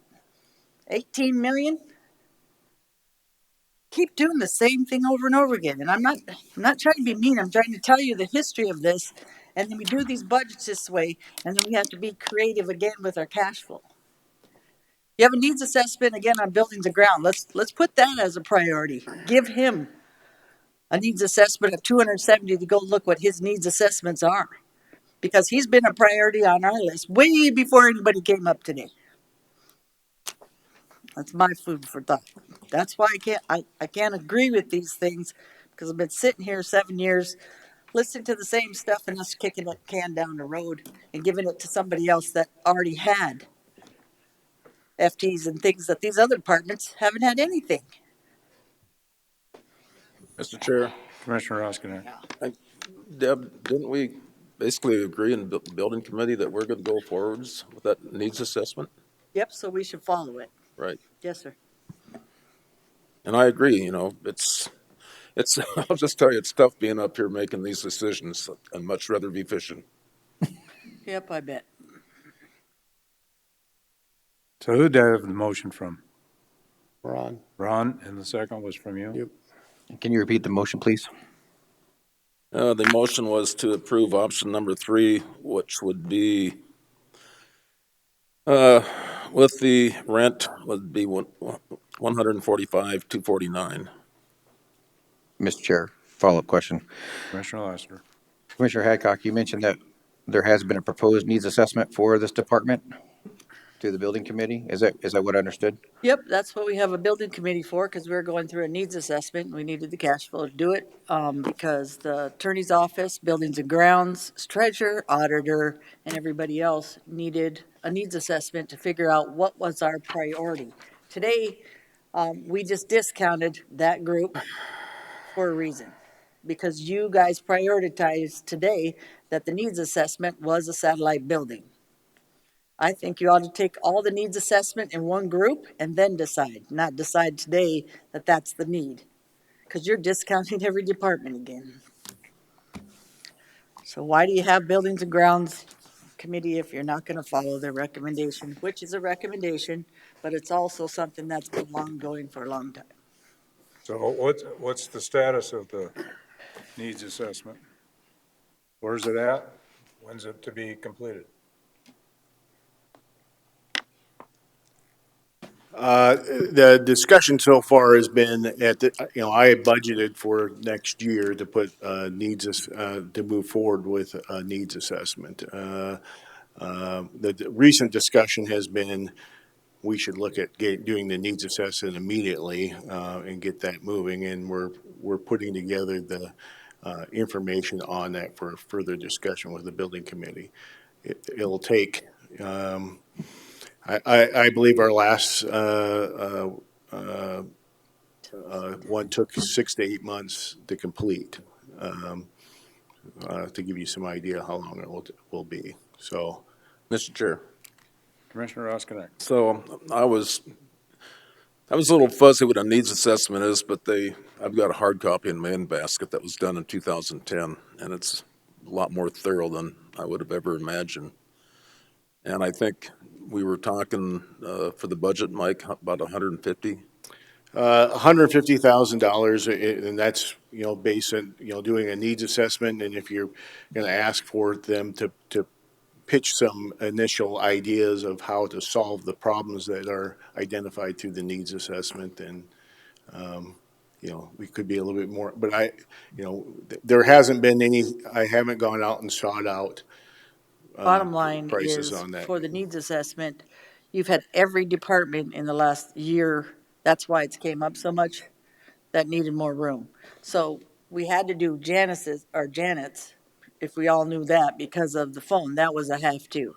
I mean, we didn't have a choice because of COVID. But the other ones, we kept telling them, we're going to do a needs assessment. We're going to do a needs assessment. So they didn't include it in on this group. They didn't include it in on this paper, except for this department, which I'm not against. I sound like I'm against the department, but there's a precedent that you're setting, because you're telling people one thing and then we're coming and saying, let's go do this. We're going to save some money. Well, maybe those other departments can do that too. You're going to probably save money in his by getting him a new building, just by all the needs all the different buildings. Think about it. You got three different buildings with buildings and ground stuff in it? When you could sell it, there's a needs assessment. There's some money you can be made. So, I don't know. Maybe I think it's crazy what you're doing today, but It would be, to assist with understanding all the needs. I think it would be valuable for us to move forward with the needs assessment as soon as we can. As I indicated, I planned for had it put in our budget for moving forward in the next year. Well, and it has to be a priority from us to make that move forward. Mr. Chair. Commissioner LaCroix. I agree we need needs assessment, but I also understand how long it's going to take. And then by the time you find out the needs and so forth, we're looking at 3, 4, 5 years down the road before we can even do anything. That's the reality of it. I mean, to be honest, I mean, that's why I did throw out when we were having a discussion that, this motion on the floor is for this right now, but you know, we could have some room opened up in the care campus, potentially. And then we could save that and move it there. I mean, these are things that we're work in progress. We got to move and groove with the way things are going. And quite frankly, we've had a satellite office before with the auditor's office, wasn't it? Equalization. Equalization at one time that we had to before this building. I mean, stuff takes time, and I think growing pains are tough. And if I may interject, I think we're going to have make Band-Aids to things along the way before we can take some bigger actions that'll be a little bit further down the road when you have a better understanding of what the needs are. Yeah. So everybody else is gonna Band-Aid while we're gonna move forward on a new building. Okay. I get it. So if we ever approached the court system to see if there's any available space that we could utilize in the courthouse? We do have the two floors above the entrance that we had built were not built out. So those are potential areas that could be built out. I will tell you right now, we are utilizing one of those spaces for supply storage so that we can try and maintain 2 months supply of materials through the challenges that we've been experiencing with COVID. So with delays in shipping and supplies. So we're trying to maintain a 2 month supply overage of high demand items, mostly for the jail. Mr. Chair, Commissioner Ross. Mike, at our last meeting, wasn't there a couple conceptual drawings of the second and third floor over there? We do have some conceptual drawings that have been pitched for converting the second floor into an additional court space. And then the third floor was basically pitched as a meeting space. So if those were built out, would there be anything left up there? No, that would essentially utilize the rest of any space that could be utilized further yet. There is some ongoing right now. What prompted this is interest from the sheriff's office in terms of utilizing the former EOC space in the basement, and which is currently used by courts for training. Right now, they are planning to utilize a jury room to handle that training for the interim, so that they could that space could be utilized by the sheriff's department.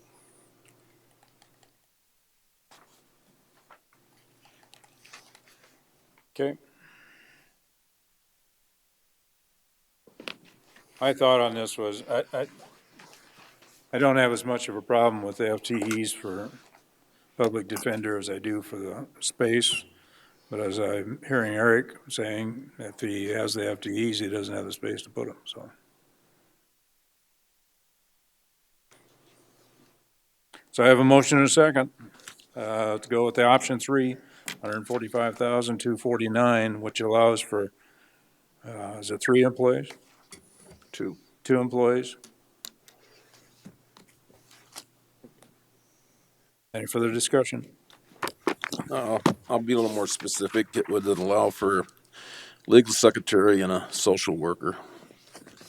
1 legal secretary or 2? 1.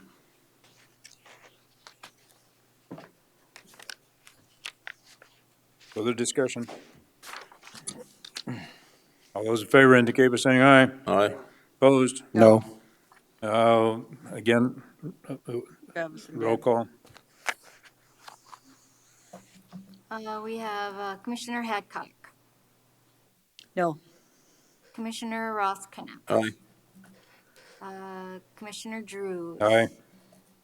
Commissioner LaCroix. Aye. Commissioner Lassiter. Nope. Motion carried, 3-2. Next one is planning and zoning. Move approval. Second. Got a motion by Commissioner LaCroix, second by Commissioner Roskinek to approve as administrative specialist. Further discussion?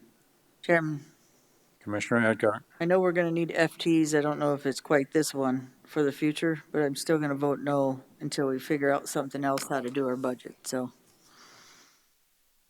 Mr. Chairman, Commissioner Lassiter. I just have a question for Cindy. If we approve this one along with what we already approved, what's that put us at with our reserve, our percent, our reserve percent? I thought that's why we were going through this, so we could. Yeah, I just kind of want to know how much we're going down already. 18.34. Okay. What was that number, Cindy? 18.34. 18.34%. And just remind me, what did we, last year, what was our reserve, around 13? Oh. What we had estimated we would be at the end of this year, is that what you're looking for? Right, We cut last year, remember, 10%? yeah, okay. I do not remember, but Mr. Chairman, follow up. Commissioner Lassiter. What is I know when you gave us that sheet that said what was not sustainable, what is the threshold for non-sustainability? What percentage is the non-sustainable? let me answer this question first. Okay, sorry. And then, that's all right. I just want to, as I'm flipping through, I don't want to flip back and forth. Absolutely.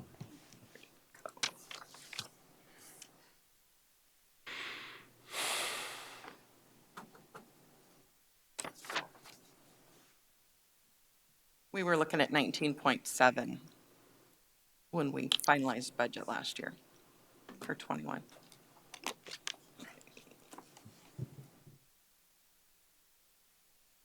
Further discussion on the motion. Just 1 second and let me Oh, okay. I'm answer sorry. Commissioner Lassiter's question here.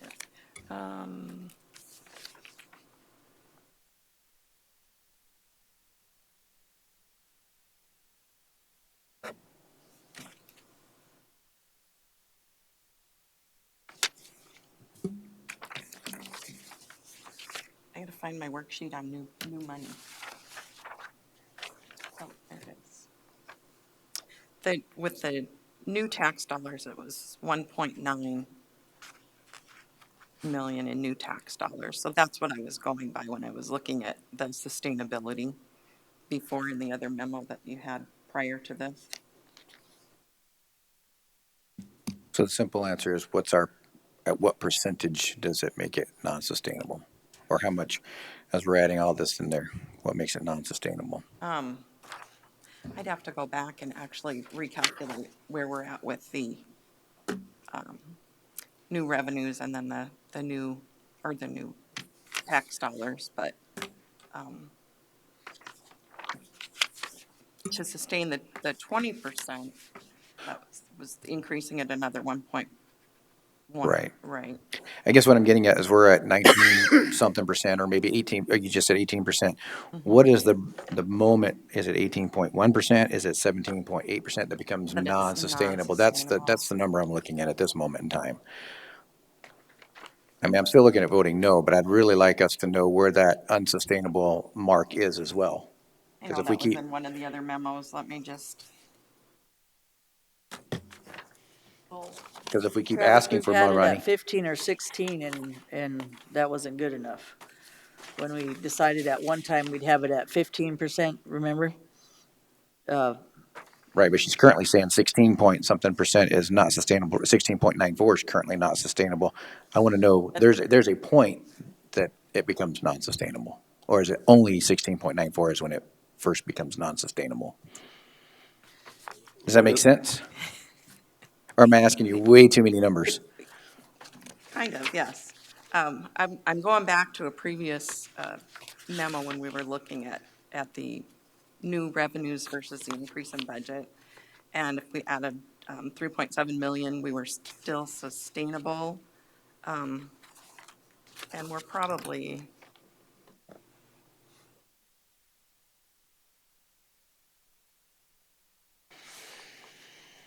I would say that 18.34 is still sustainable based on looking at the What was that, Cindy? 18.34 is still sustainable as far as new, or increase in budget versus new revenue. So Cindy, We're why did looking you, at cash applied and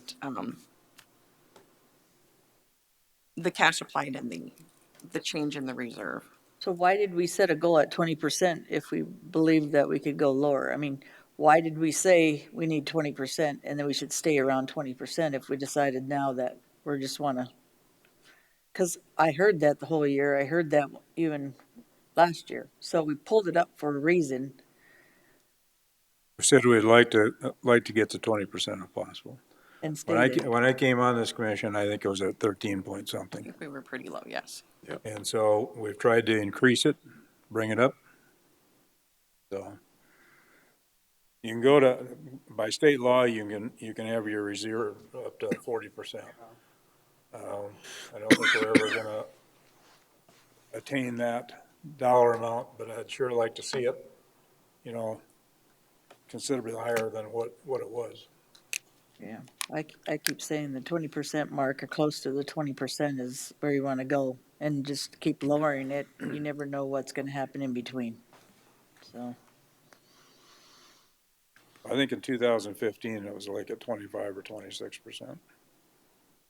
I believe you're correct. That's when they did nothing, though.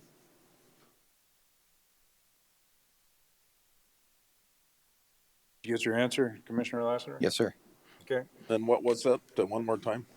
Well, there's not an actual number, but right now, currently at 18, I didn't catch what your point was. It's currently sustainable. 18.4. So the motion that I have before us is to approve the FTE for the administrative specialist in planning and zoning, and that's a non-benefited, if I recall, non-benefited position. Is that a full-time employee or 30 hours a week, so part-time employee? 29 hours is what she said. Okay. Any further discussion? All those in favor indicate by saying aye. Aye. Opposed? No. Okay, correct me if I'm wrong, but I think it's a 3-2 vote. Commissioner Hadcock and Commissioner Lassiter voting no. Next one is State's Attorney's Office. So total request, if you approved it all, apparently it's the 201, 139. Is that with the Native Sun News on it?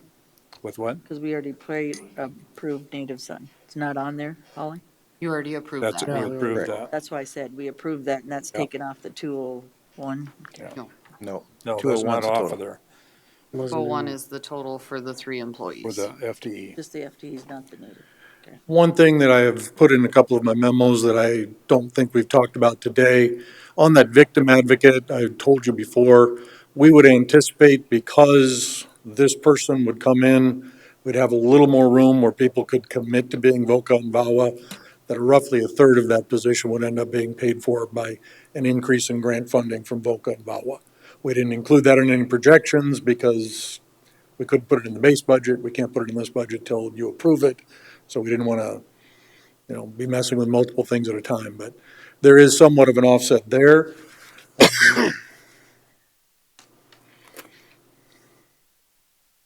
And again, if I were prioritizing between the three of them, I think the victim advocate is the necessity. The attorney is one that I think is very important to get into the pipeline. I understand Commissioner Hadcock's position about retention, but when you have less experienced people, sometimes you actually need more FTEs.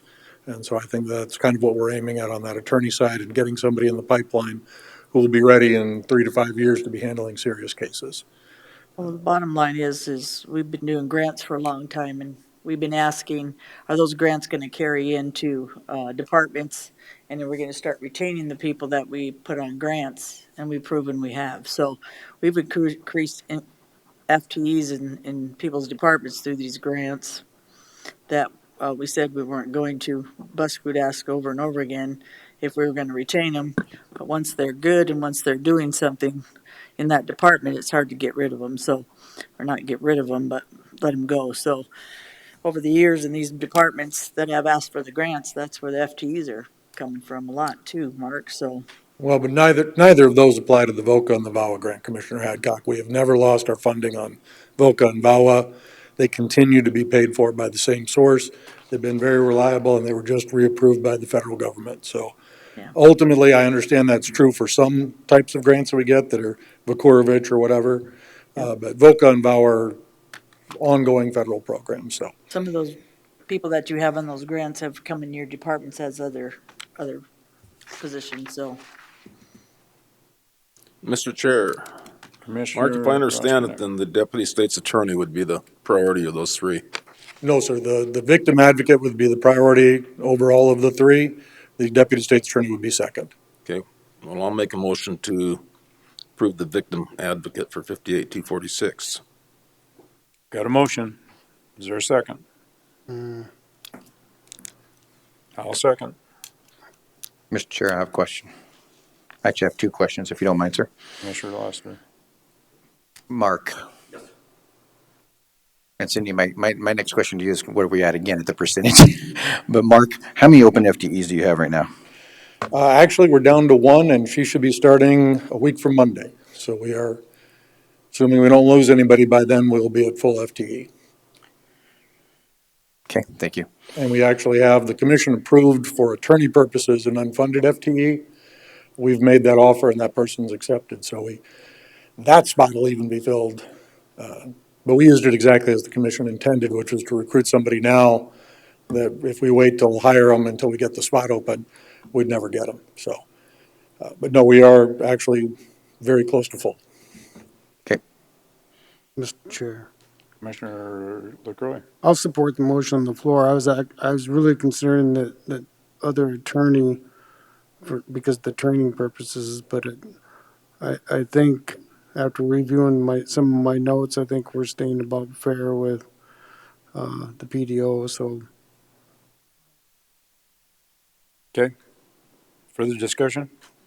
Mr. Chairman, Commissioner Lassiter. 18.15. And is that still sustainable? Laster, everything's sustainable, it just depends on what you want in your budget. Further discussion on the motion. Depends on who the person is, sustainability, without being mean. Mr. Chair, if I might, because Yes. there was the question. On the sustainability question, you have moved $1.25 million into a reserve fund that is a different reserve. You know, it's not your general fund reserve. But if you did $1 million there, you'd be very much offsetting most of these FTEs. And we do have $6 million in one-time money that we're spending on things like building projects that we normally save for. So it strikes me that you do have some options. Just saying. So get your FTEs. Further discussion? All those in favor of the motion indicate by saying aye. Aye. Opposed? No. Again, I think it's 3-2. Commissioner Hadcock, Commissioner Lassiter voting no.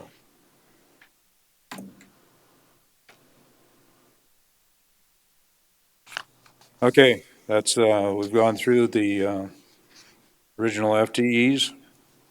The only other thing I think that the commission may want to discuss was the sheriff's request on these radios. If you want to somehow or another try to move forward to that 371,000 plus that he's looking for. I thought that was with the One time. CFR funds. Well, Because if we're gonna do CFR, we should do them all. well, I'm not proposing that we do them all. I'm just, I do one. if we don't think that there's a time concern there, that's fine. We believe at the fire stations to get them moving that there's a concern there, the Pennington County Housing, there's a concern because we want to do 65 units instead of 35. We're already doing the architect and we want to move forward on it. So I say if we're going to do them, we should. It's huge. That timeline is huge for a lot of them. Yeah, I think if we're going to address one, we should address them all because of timeline.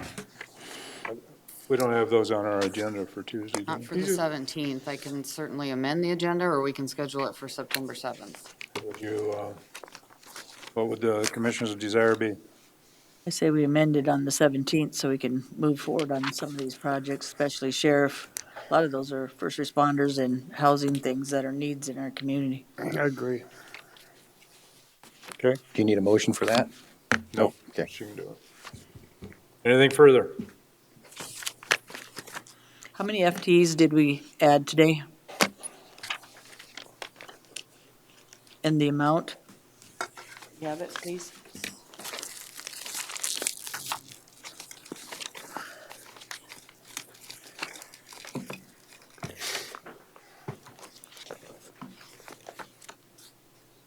Two, three, I think we did 7 employees for 317,714. You said 7 employees for how much? 317,714. And that, we didn't approve the satellite office today, right? Holly, or did we? You did option 3, Option which 3. was a part of that, yes. So you have 317,714 was FTEs plus. Plus the 43,000. 43. Cost of that one. All right, thank you.